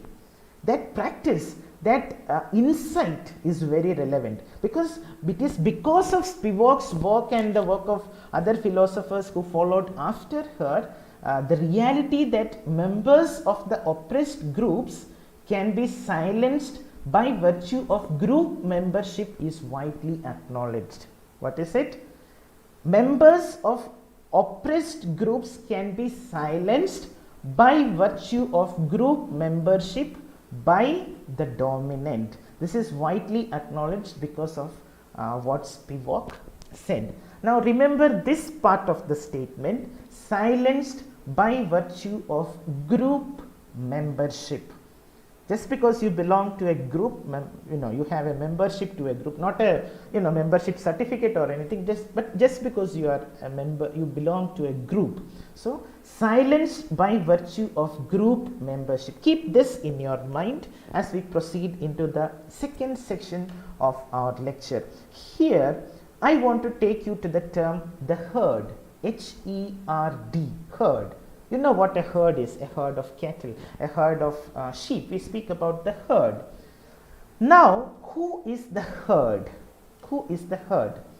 I will say, it is my proposition that the herd is the dominant group, the elite group, who suffer from the fear of losing their dominance. I told you there is a fear. Why they don't want to listen to the subalterns? Because they fear that they will lose the power configuration that has given them all the power. So there is fear in the dominant group, in the elite, that fear makes them refuse this position of knower to the subaltern. Now I am saying that it is the dominant group who is the herd. How? I want to quote a statement by Bertrand Russell, the famous philosopher. In his unpopular essays, Bertrand Russell says this: collective fear stimulates herd instinct. Collective fear stimulates herd instinct and tends to produce ferocity toward those who are not regarded as members of the herd. Collective fear, fear of a group, it stimulates herd instinct, and what is the result? Because of herd instinct, it produces ferocity, violence towards those who are not regarded as members of the herd. I told you to remember one thing, silenced by virtue of their membership. That was about the subaltern. Now I am speaking about the dominant group, and I am speaking about them in terms of fear, in terms of being silenced in a way because of their group membership. You can understand that I am trying to do a deconstruction, a deconstructive reading, where I am trying to show that the subaltern is sometimes the center, the center cannot hold. The subaltern is not always the center, or the elite is not always the center. There is something else, collective fear. Now what is this herd instinct or herd behavior that Bertrand Russell speaks about? It is another concept in social science, or I don't know if it is psychology. So herd instinct is a mentality that is distinguished by a lack of individual decision making or introspection, causing people to think and behave in a similar fashion to those around them. I do what others do in my, when I am in a group, without any reason, without any rational cause, I do what people around me do. This is the only thing. I don't have any other reason. What others do, I just follow. This is the herd instinct. This is the herd, H-E-R-D, herd. Don't confuse it with H-E-A-R-D, herd. This is H-E-R-D, herd. Herd instinct, following the group. For example, a person comes to a street, a deserted street, because it is locked down and two shops are open. Two restaurants are open. He wants to have something for his lunch. He is feeling hungry. So he sees two shops, and both the shops are empty. Both the shops are open, but both the shops are empty. Nobody is sitting there. Nobody is having food there. Yeah, the delivery boy is there, or the cashier. They are there. The hotel staff is there, but no customers are there. So hotel A and hotel B. He decides to go to hotel B. No reason. Simply he felt that, okay, both the hotels are same. So I will just go to hotel B. Okay, his choice is random. Now, after a few minutes, a couple come that way, and they look around and they see that there are two hotels, A and B. A doesn't have a single person sitting inside it having food, but B has a person who is sitting inside it and having food. So naturally, most likely, this couple will go to that hotel. I'm not saying this is herd instinct pakka, because there is a reason also. There is a reason why we go to that hotel, because we think that, oh, nobody goes to that hotel, probably there is no food, or probably the food there is not good. This person may be a native, so he knows this hotel, and that is why he has gone to that hotel, and so we will also go there. So 3 people are in that hotel, and that day what will happen? That hotel is going to gross a huge collection, and this hotel is going to collect nothing, very little. Why? Because of the herd instinct. People will go where other people are. This is the herd instinct in very simple terms. So herd behavior in humans is frequently observed. This is just a normal example that I gave, but frequently we observe this herd behavior in human beings when they are in danger or when they are in panic. For example, suppose there is a fire in a building. A stampede happens, people rush out. People will often suspend their individual reasoning. They will not think which is the right exit. They will go where all the others are going. Everybody will flee in a pack, causing a stampede. So many people will die on the staircase itself, stepped on, trampled on by others. So this is an instance of herd behavior. Now I want to take you to a story of a girl. In a mathematics class, the teacher is asking a question, and he asks a girl to stand up, and he asks this question. Okay, tell me this. There are 50 sheep in your shed. 50 sheep safe at your shed at night, and 2 sheep get out of the shed at night. Now how many sheep will be left in that? When you go in the morning to the cattle shed, how many sheep will be left in your cattle shed? That is the question. The girl says 0. No sheep will be left in the cattle shed.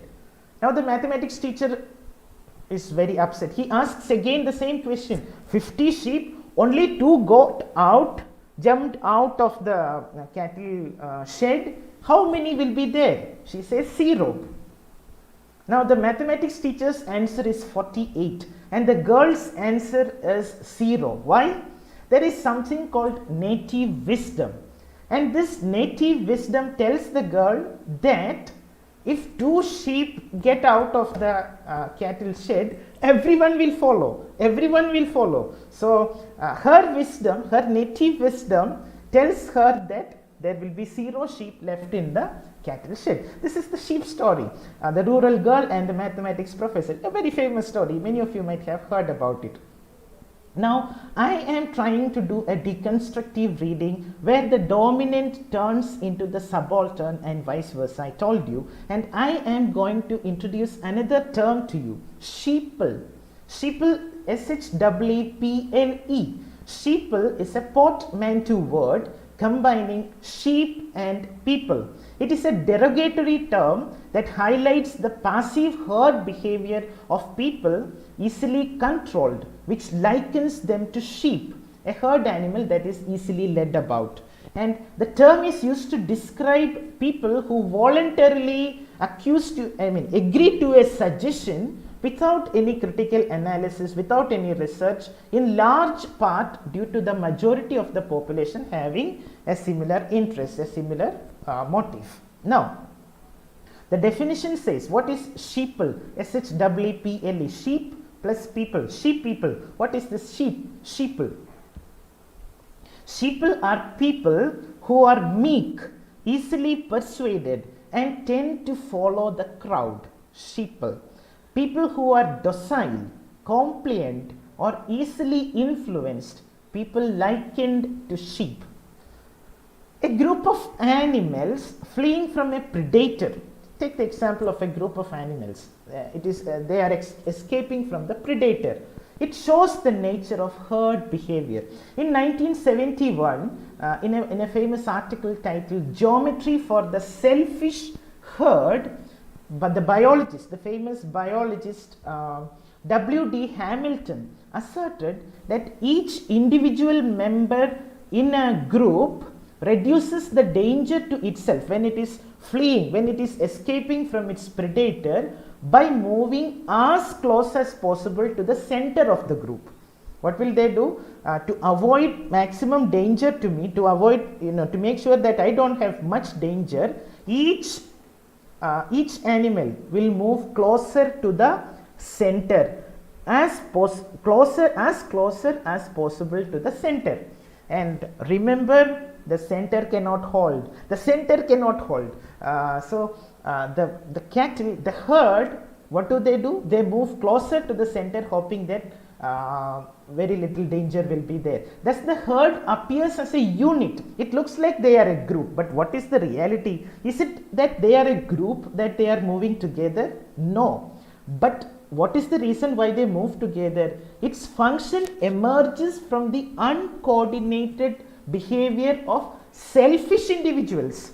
Each animal in this herd is selfish, and that is why it is moving closer and closer to the center, because it believes that when it is closer to the center, it is safe. This is how something becomes a group. The center, moving closer to the center. In philosophy, Soren Kierkegaard and Friedrich Nietzsche were among the first to criticize the herd behavior, and Kierkegaard spoke about the crowd behavior and the herd morality, and Nietzsche spoke about herd instinct in human society. For those who want to know more about it, you can read these things. Soren Kierkegaard and Nietzsche spoke about the same mentality. Social scientists, psychologists, for example, Sigmund Freud spoke about crowd psychology.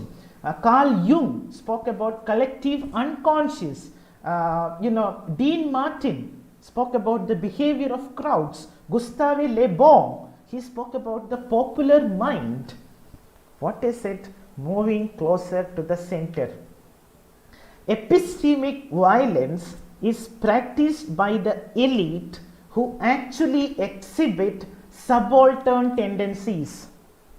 What is this subaltern tendency? I gave you the definitions of what sheeple are. What are they? Meek, easily persuaded, tending to follow the crowd, docile, compliant, easily influenced.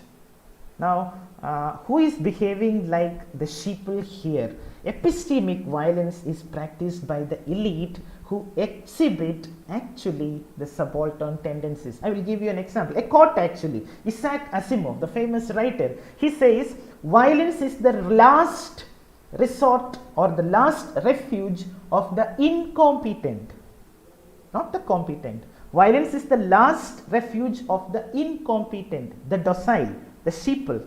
Violence is the last resort of the incompetent, says Isaac Asimov. And E.F. Schumacher, he says something even more interesting.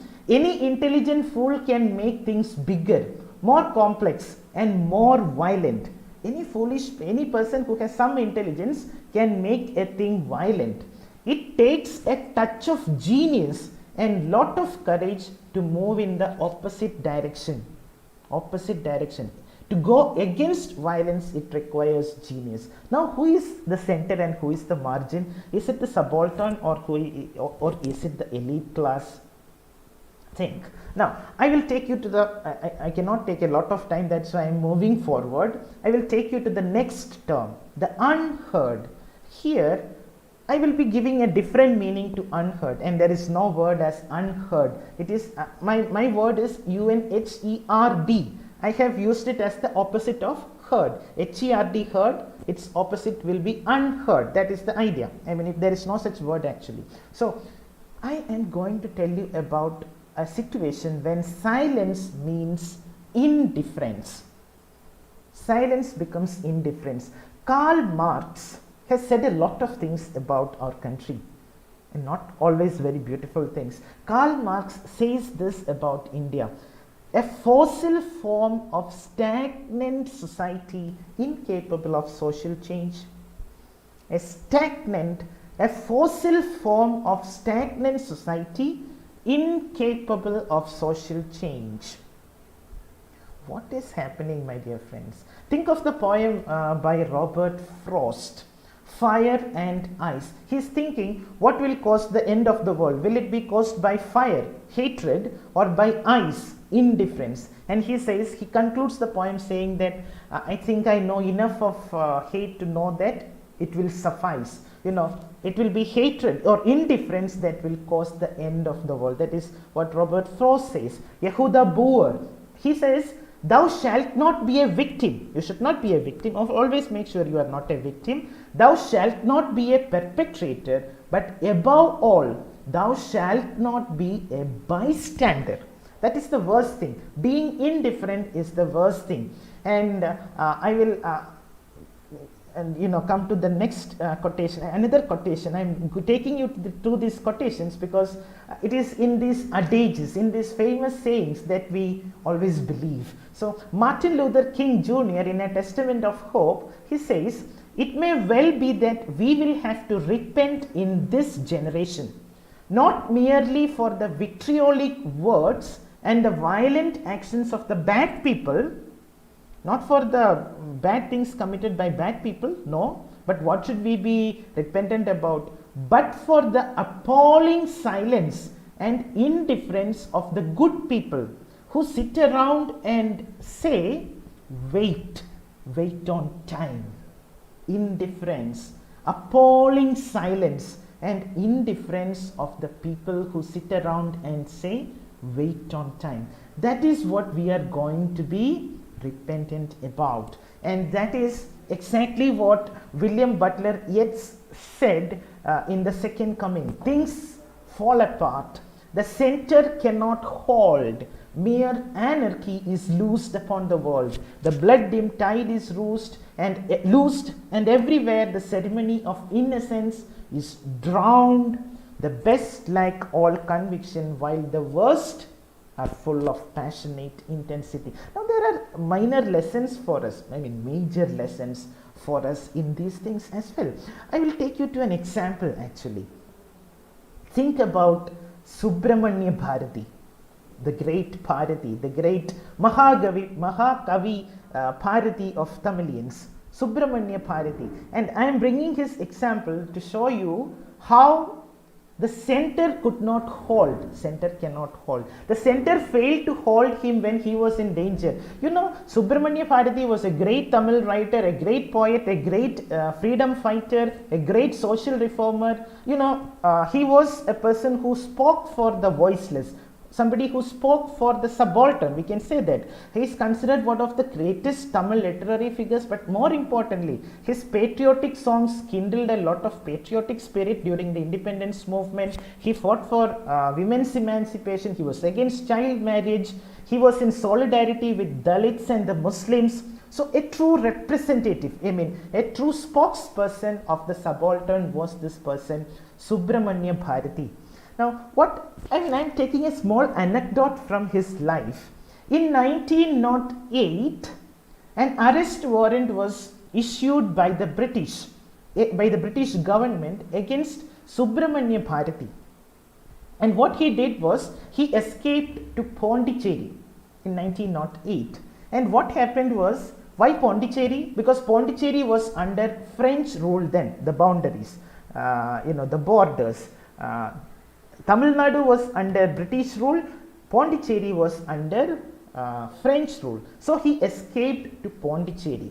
And when he reached Pondicherry, you know what? It was from Pondicherry that this Subramanya Bharati, the great poet, wrote his masterpieces that stirred the center. Tamil Nadu is the center, Pondicherry is the margin, geographically. So it was the margin that stirred the center. It was from the margin that Subramanya Bharati stirred the center into Independence Day revolts.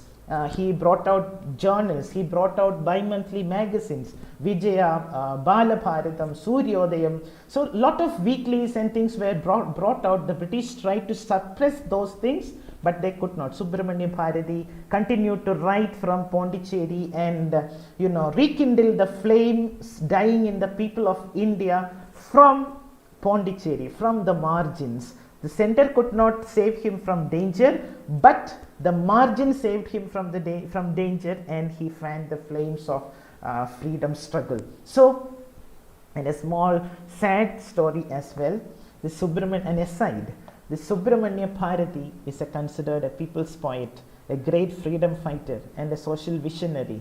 But when he died, he returned to Tamil Nadu. When he died, there were only 14 people to attend his funeral.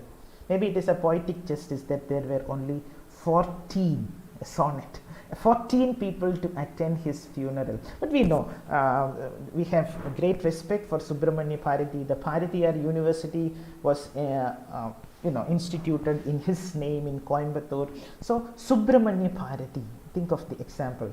Now, this is the unheard. I was speaking about the unheard. Now, finally, I was talking about how the center cannot hold. Finally, I am taking you to the term the subaltern. The last piece in our discussion, our paper was titled Understanding Epistemic Violence, the Herd, the Unheard, and the Subaltern. So finally, I am taking you to the term subaltern. Who are the subalterns? I will take you to another example as to why we need subaltern histories, subaltern writings. Take the case of Vaikam Satyagraha. Vaikam is a place in Kerala in the Kottayam district, and it is a place where a famous Satyagraha took place in the 1920s, known as the Vaikam Satyagraha, and it concerned itself with the temple entry, and people from lower castes were not allowed entry into the temples. So this was the Vaikam Satyagraha, and Mahatma Gandhi is considered to be the hero of Vaikam Satyagraha mostly. Now I want to take you to certain issues within this history. You know who is known as Periyar in Tamil Nadu?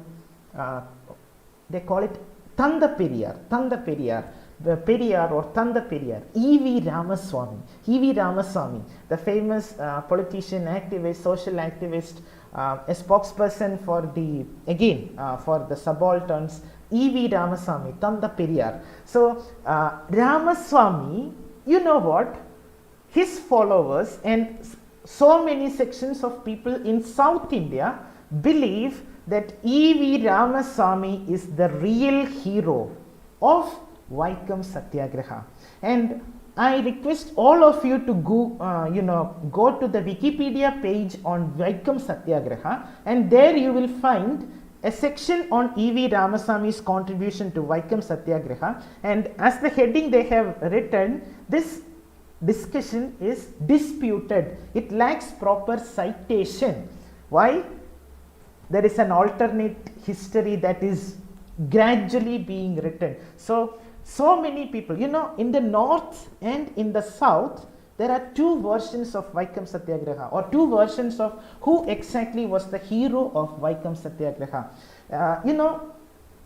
E.V. Ramaswamy joined the rebellion against the upper classes, against the elite Brahmins, because the elites were only granted permission to enter the temples. The lower classes, the Shudras, the Vaishyas, they were not even allowed to use the roads leading to the temples. So there was a rebellion, there was a Satyagraha, and E.V. Ramaswamy joined. He joined the Congress in the Indian National Congress in 1919, and he resigned from the Indian National Congress in 1925 because he felt the Indian National Congress was appeasing the Brahmins.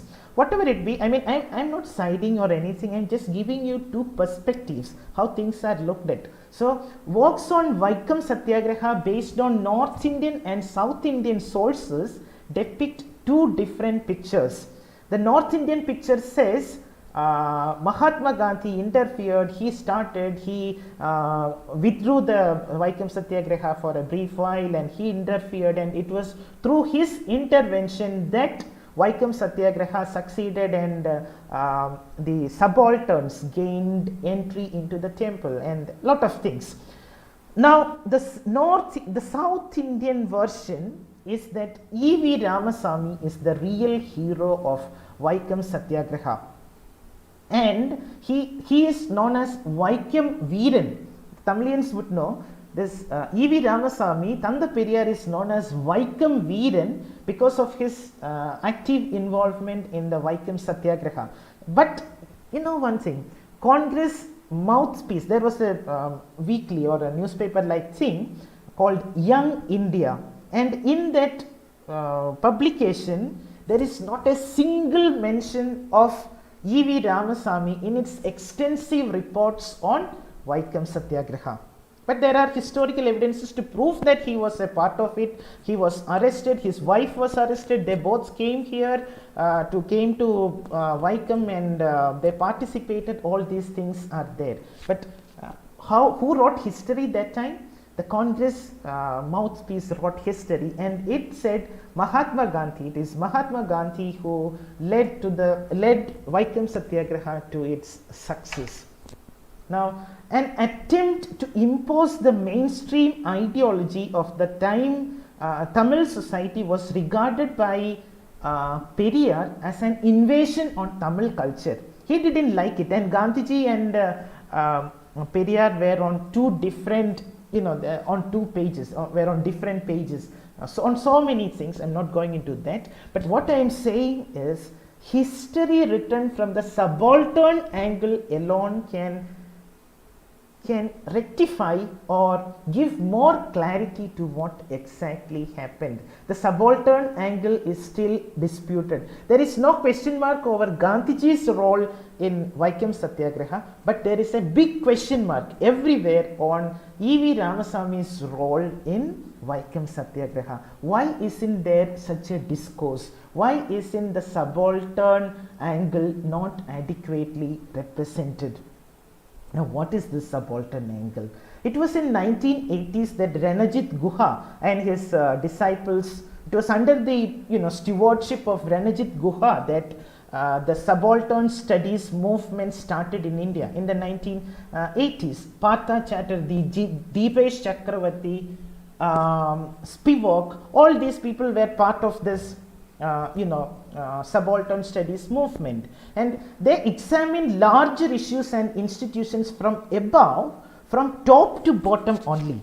Even Spivak, they examine things from top to bottom only. They fail to deal with microcosmic social issues. They did a lot of things, no question about that. They did a yeoman service to the subaltern representation in our country especially, but we can see, when we look at it closely, we can find that it was looking at things from top to bottom, and we wanted a bottom to top approach. That was missing in their discourse. They failed to deal with minor issues, the substrata, what is happening in the substrata.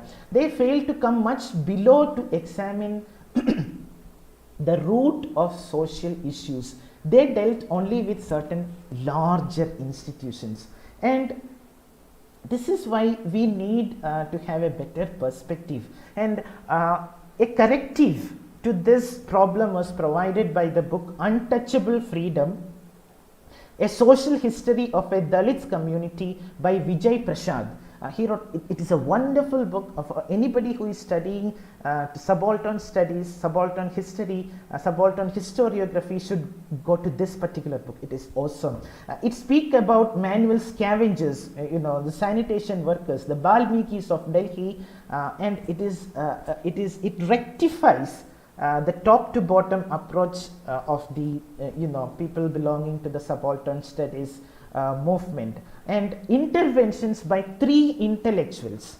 Think about it. Three intellectuals from the third world countries who were teaching in the West, who were working and who were doing things in the West. Three intellectuals. Who were the three?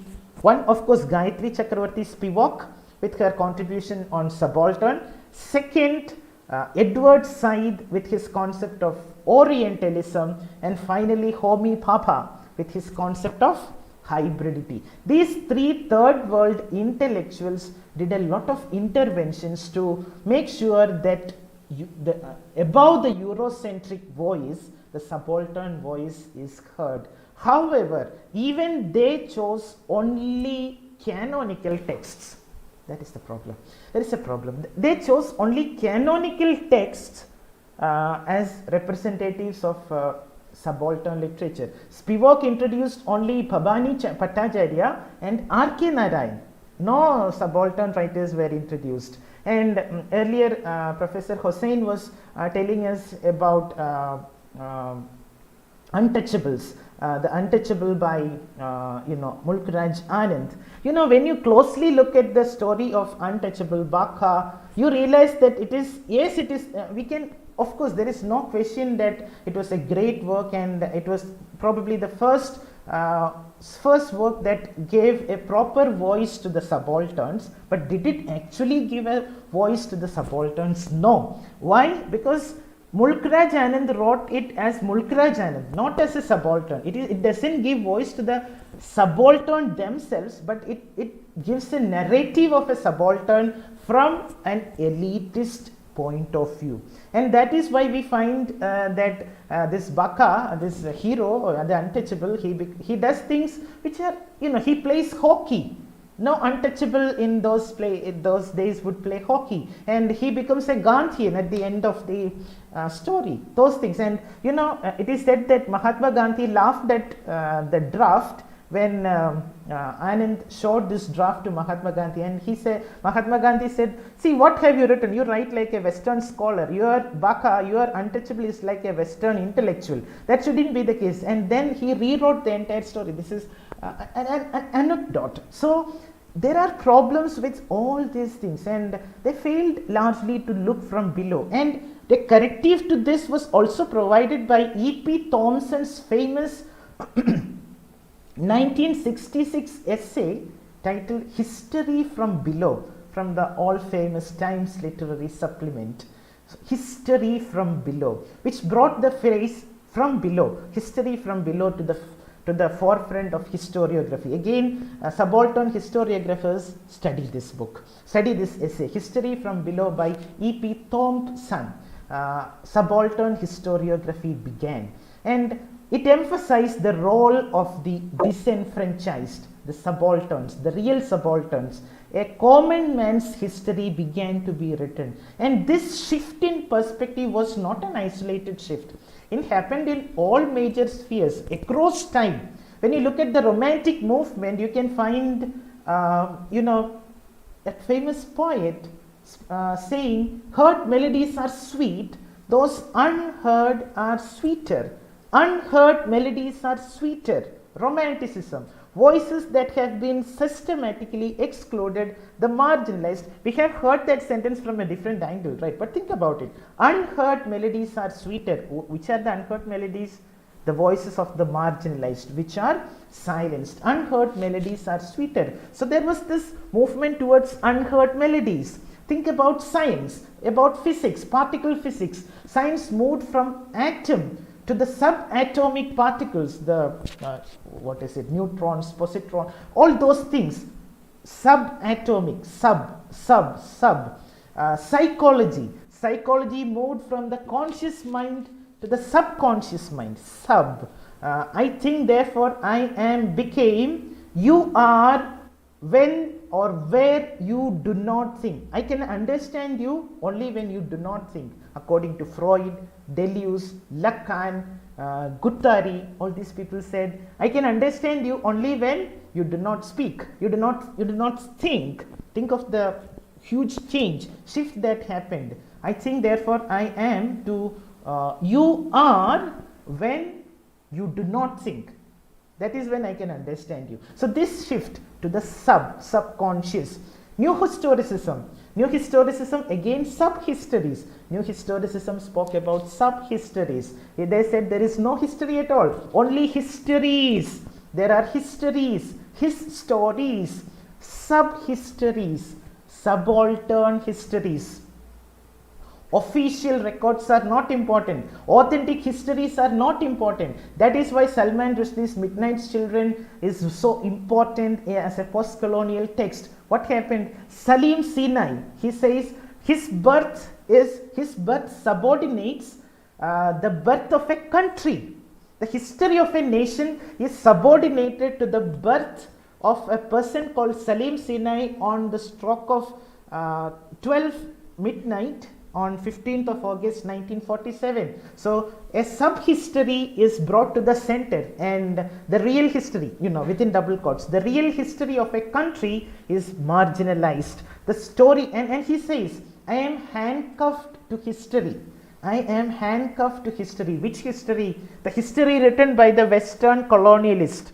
I am handcuffed to that history, and I am trying to break free from that colonial history. The story of Salim Sinai subordinated the history of the country. This is how New Historicism, spoke about history, sub-history. So think about it: conscious to the subconscious, atom to the subatomic particles, from history to sub-histories, from the elite to the subaltern. The shift is real, and the shift is really happening. The subaltern is the collective name given to those considered to be at the lowest level of the social hierarchy. They consist of illiterate peasantry, the sub-proletariat, the tribal communities, all restricted linguistically, linguistic exclusivity. And that is why Spivak questioned whether the true subaltern groups are able to speak for themselves, self-represent themselves. Why? Because they are objectified. And Spivak says no, right? The Spivak, the question she asks is, can the subaltern speak? And she says no. The subaltern cannot speak. So will representing the subaltern by others do? No. We need to give voice to the subalterns, right? But unfortunately, when we look around, we can find that the truly subaltern has no voice wherever he is.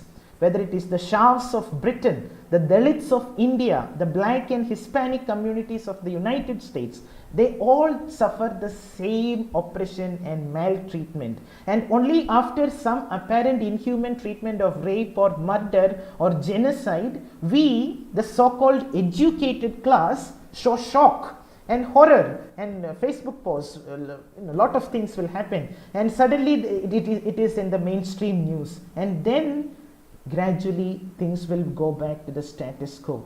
Now, will something like what Frantz Fanon called a violent decolonialization happen? Will a rejig, reorganization happen?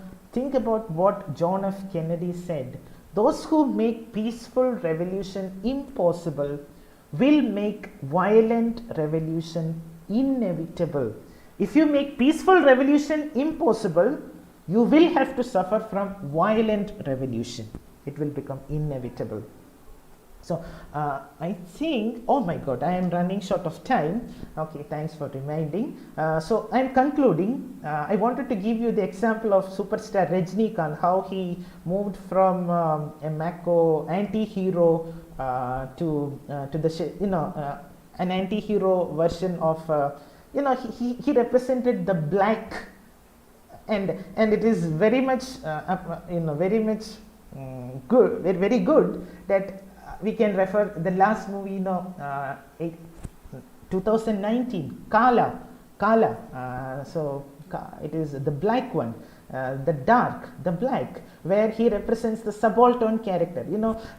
That history of Rajinikanth is very interesting. How he, in Shivaji the Boss, he even bleached himself white to be with dark skin, white-skinned heroines from the north. But later there was a shift. Tamil cinema is witnessing that shift. So you can go to that as well. How Rajinikanth, the cult of Rajinikanth, has changed from an anti-hero to a mass culture-based hero to finally coming to representing a subaltern hero. I don't know whether it was a success or not.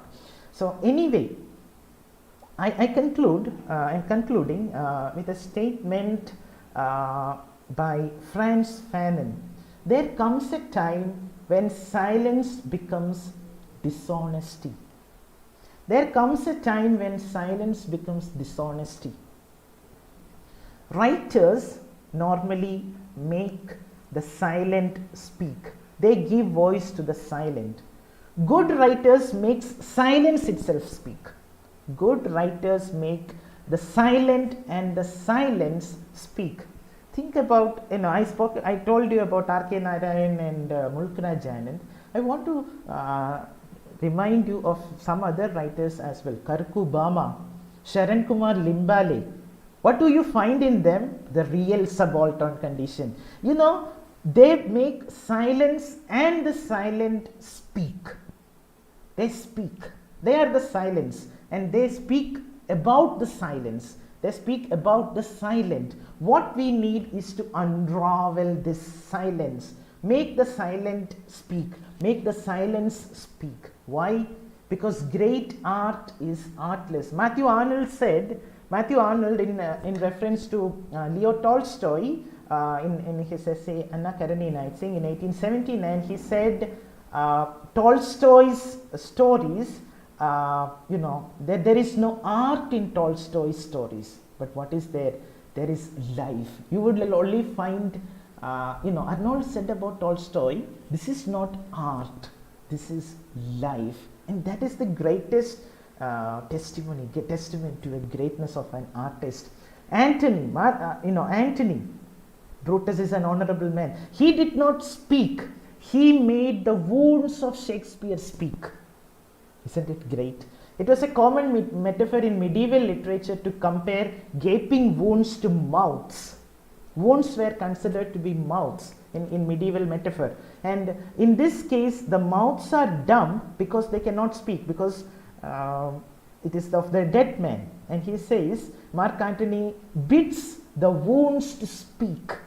And he says, put a tongue in every wound of Shakespeare that should move the stones of Rome to rise and mutiny. To rise and mutiny. Every wound of Caesar. And concluding with one final quote from another Shakespeare hero, Hamlet. Hamlet.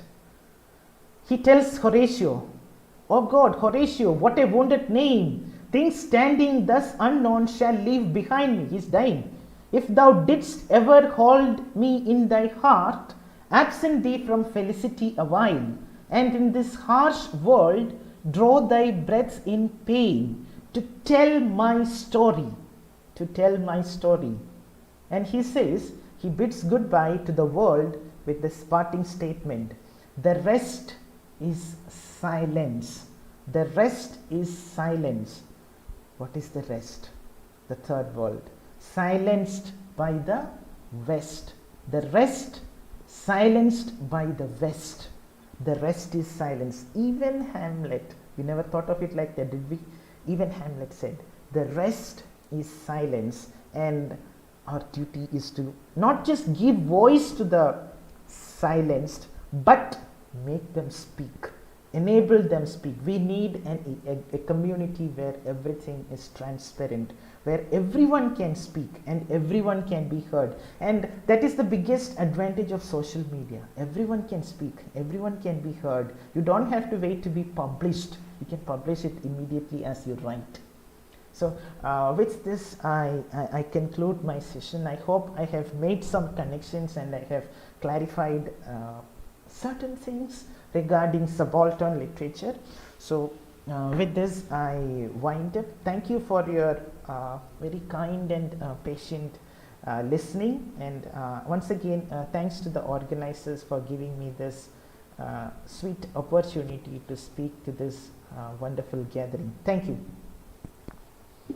Thank you, sir, for your wonderful and energetic speech. Now the session is open for interaction.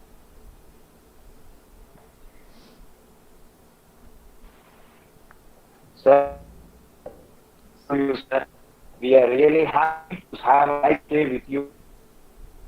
Really, we enjoyed a lot from your words, as well as we could feel the taste of literature from your way of expressions. Really, we enjoyed your expressions very well. Thank you. That's like watching a Hollywood movie. We enjoyed a lot. Thank you, sir. Thank you. Now there are a lot of questions from the audience side, sir. Yeah. I will read out it one by one. The first question is, sir, can epistemic violence be equated with testimonial silencing? Yeah, it is. It is. Epistemic violence is testimonial silencing. Actually, when I was speaking about it, Christie Dotson, it was about testimonial silencing. Testimony, whatever happens in a linguistic exchange. So, testimony, think about testimony as somebody who is speaking, someone speaking, and testimonial silencing is the result. I would say like this: epistemic violence causes testimonial silence. This is what happens. Because of epistemic violence committed by the elite and the powerful and the dominant, what happens is the subaltern is silenced. The testimony of the subaltern is silenced. So, testimonial silence is a result of epistemic violence. It cannot be equated. It is there is a cause and effect relationship. This is what I think.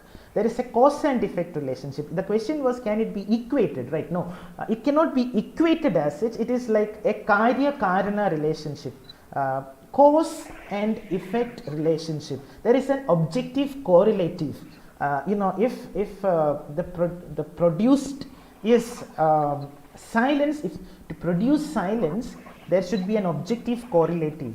For testimonic silence to be produced, there should be an objective correlative, and that objective correlative is epistemic violence. I think you have got the idea. That was why this question came up. Very good question. The connection between epistemic violence and testimonial silence. Very good question. Very good. So thank you, sir. Thank you for your explanation, sir. I hope that the audience will be clear with their doubt. The next question is that, can pernicious ignorance be harmful? Pernicious ignorance in itself is harmful, right? The term itself, pernicious, dangerous, causing harm. Pernicious ignorance is definitely harmful. In all situations, pernicious ignorance is harmful, but the other ignorance, reliable ignorance, it need not be harmful at all times. Pernicious ignorance in itself is harmful at all times because its purpose is to cause injury, to cause harm. Whoever be the object, the purpose of the subject is to cause harm. So pernicious ignorance is always harmful, but reliable ignorance need not be harmful at times, because ignorance, we don't know so many things. Sometimes it can create problems for us also, sometimes it can create problems for others, but it need not always create problems. I gave the example of the 3-year-old child. Such ignorance we cannot blame, and there is I think it is Milne who said, where ignorance is bliss, it is folly to be wise. So there is such a perspective as well. When ignorance is good, it is better to be ignorant, because if you know more, it will be tragic. That is what happened to Oedipus. Remember what happened to Oedipus. He wanted to know more. He wasn't happy with ignorance, and his search for truth, his quest after knowledge is what leads to his ultimate downfall. We call it hubris, but ultimately we know that the hamartia, the tragic flaw in Oedipus, was basically his questioning nature, his interest in seeking knowledge, something that we praise in Ulysses, in Tennyson's poem Ulysses. He wants to seek, to find, to strive, to seek, to find, and never to yield. We praise that, but when Oedipus does that, we call it hubris. So there are different ways of looking at it, but pernicious ignorance is, the term, by what the term means, it is dangerous, it is harmful. Yeah. Thank you, sir. Thank you. Another one question, sir. Why does Spivak says that members of an ethnic group are not necessarily subalterns? Could you please repeat? Who said what? Why does Spivak says that members of an ethnic group are not necessarily subalterns?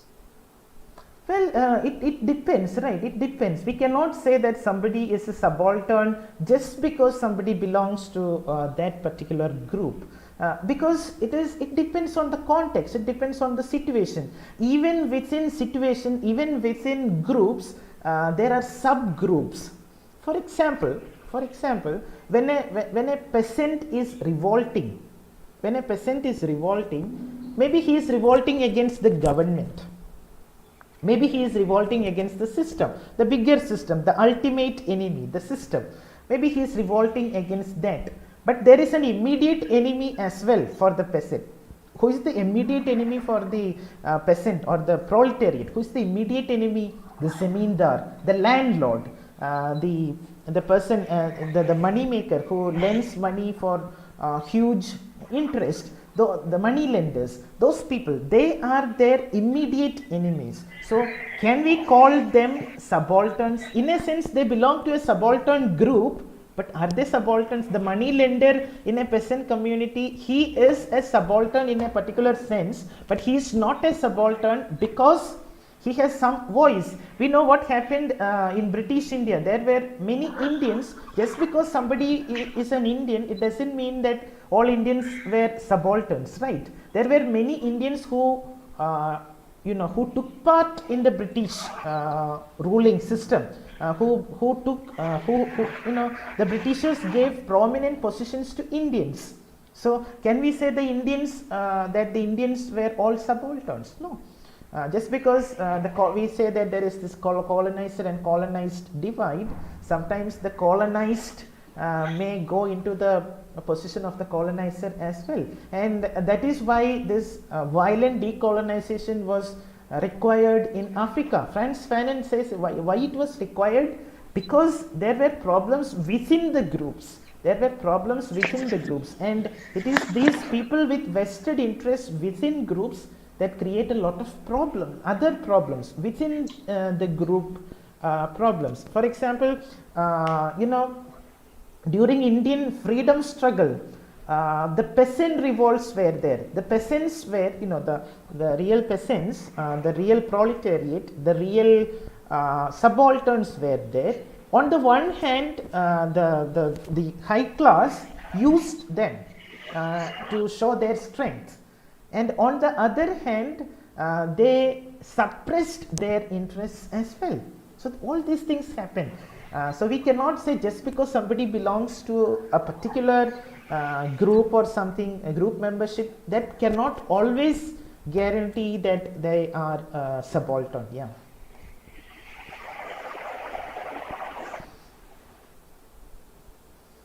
Yes. Sir, thank you, sir. Thank you, sir. One more last question, sir. Okay. Do disabled people come under subalternity? Definitely. That is a very important topic today, and it is a very relevant area as well. The disabled. It is very important to celebrate differences. We say it is important to celebrate differences. That is why we call them the differently abled and all.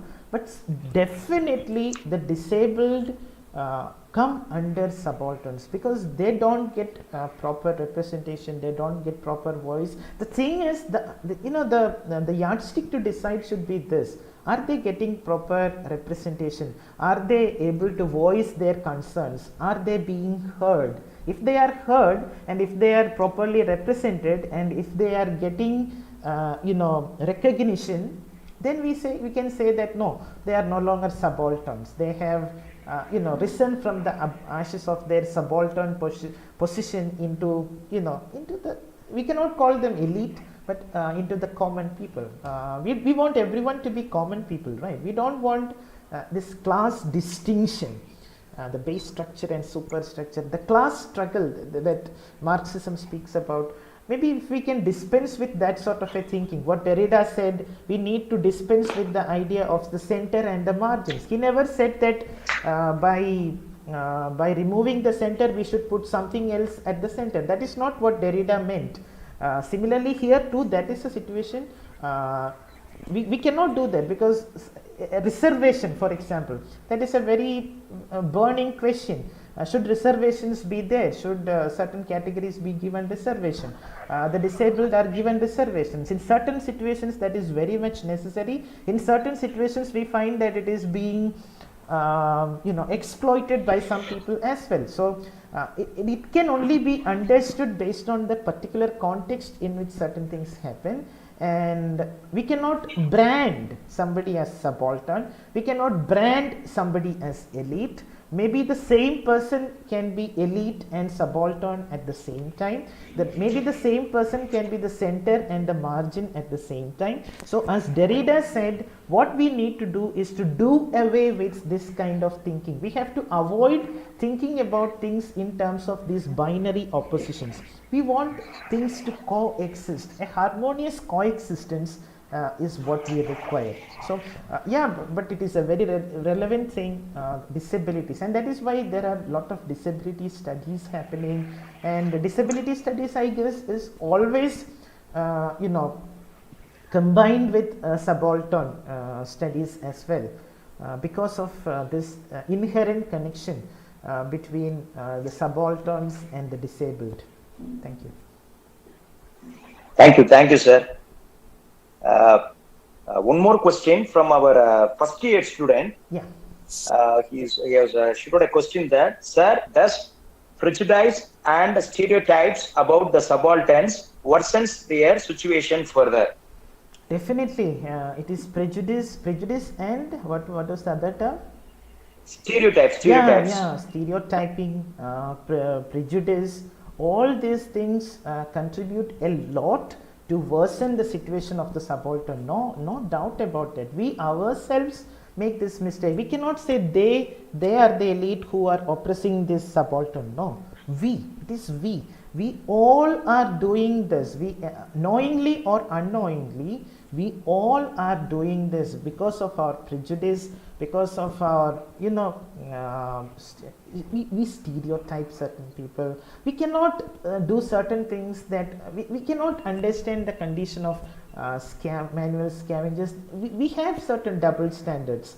For example, we say that it is when there was this example of a villager killing a cock and frying it and eating. A villager killing a cock, his cock, cock. He killed it and fried it on this thing and ate. And people said he was a very cruel man. What is he doing? He is killing his own cock and frying it and eating. Now the question is, we don't have any problem with our barbecues, right? We don't have any problem with chicken. We don't have any problem with McDonald's, but we have a problem when a native does that, because we stereotype that certain things shouldn't be done in certain ways. No, that is not proper.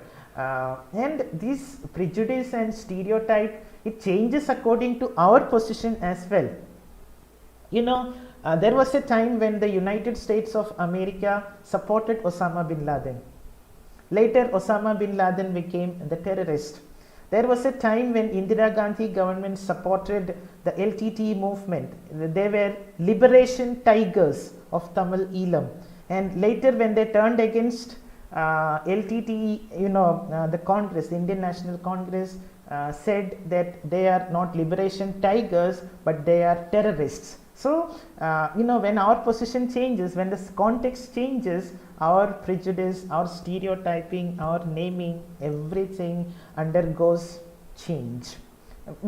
What we should do is, we should not be judging anyone based on their birth, but we should judge people based on their worth.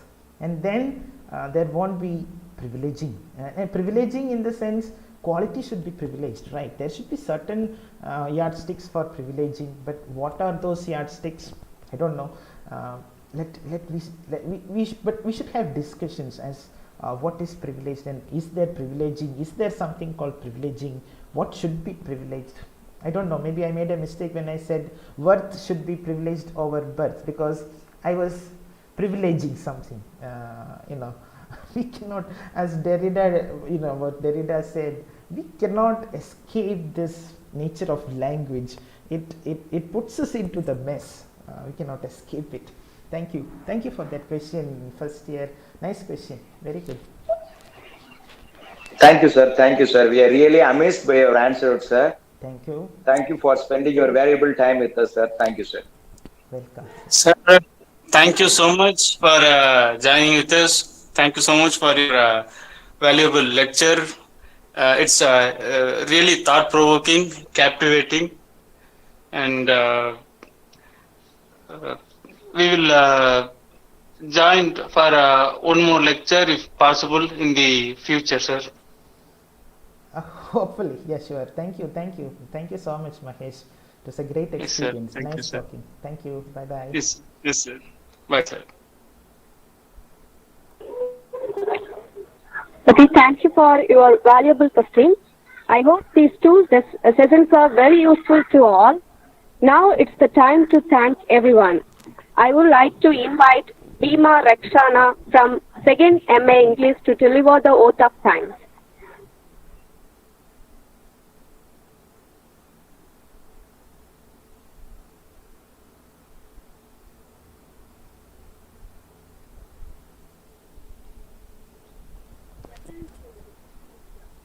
It gives me an immense pleasure to deliver the oath of thanks for this wonderful international virtual conference to all dignitaries assembled here. First of all, my most sincere thanks to the Almighty for making today's conference a resounding success. With His blessings and grace, we are able to make this event what it was. I extend my thanks to Reverend Father J.E. Arulraj, JP College of Arts and Science. Without his blessings, this is nothing. Thank you for your blessings, Father. Next, I would like to express my heartfelt thanks to our administrator, Reverend Sister Hamlet, JP College of Arts and Science. Thank you for your wishes, Sister. I thank our principal, Mr. Dr. J. Michael Mariadas, JP College of Arts and Science.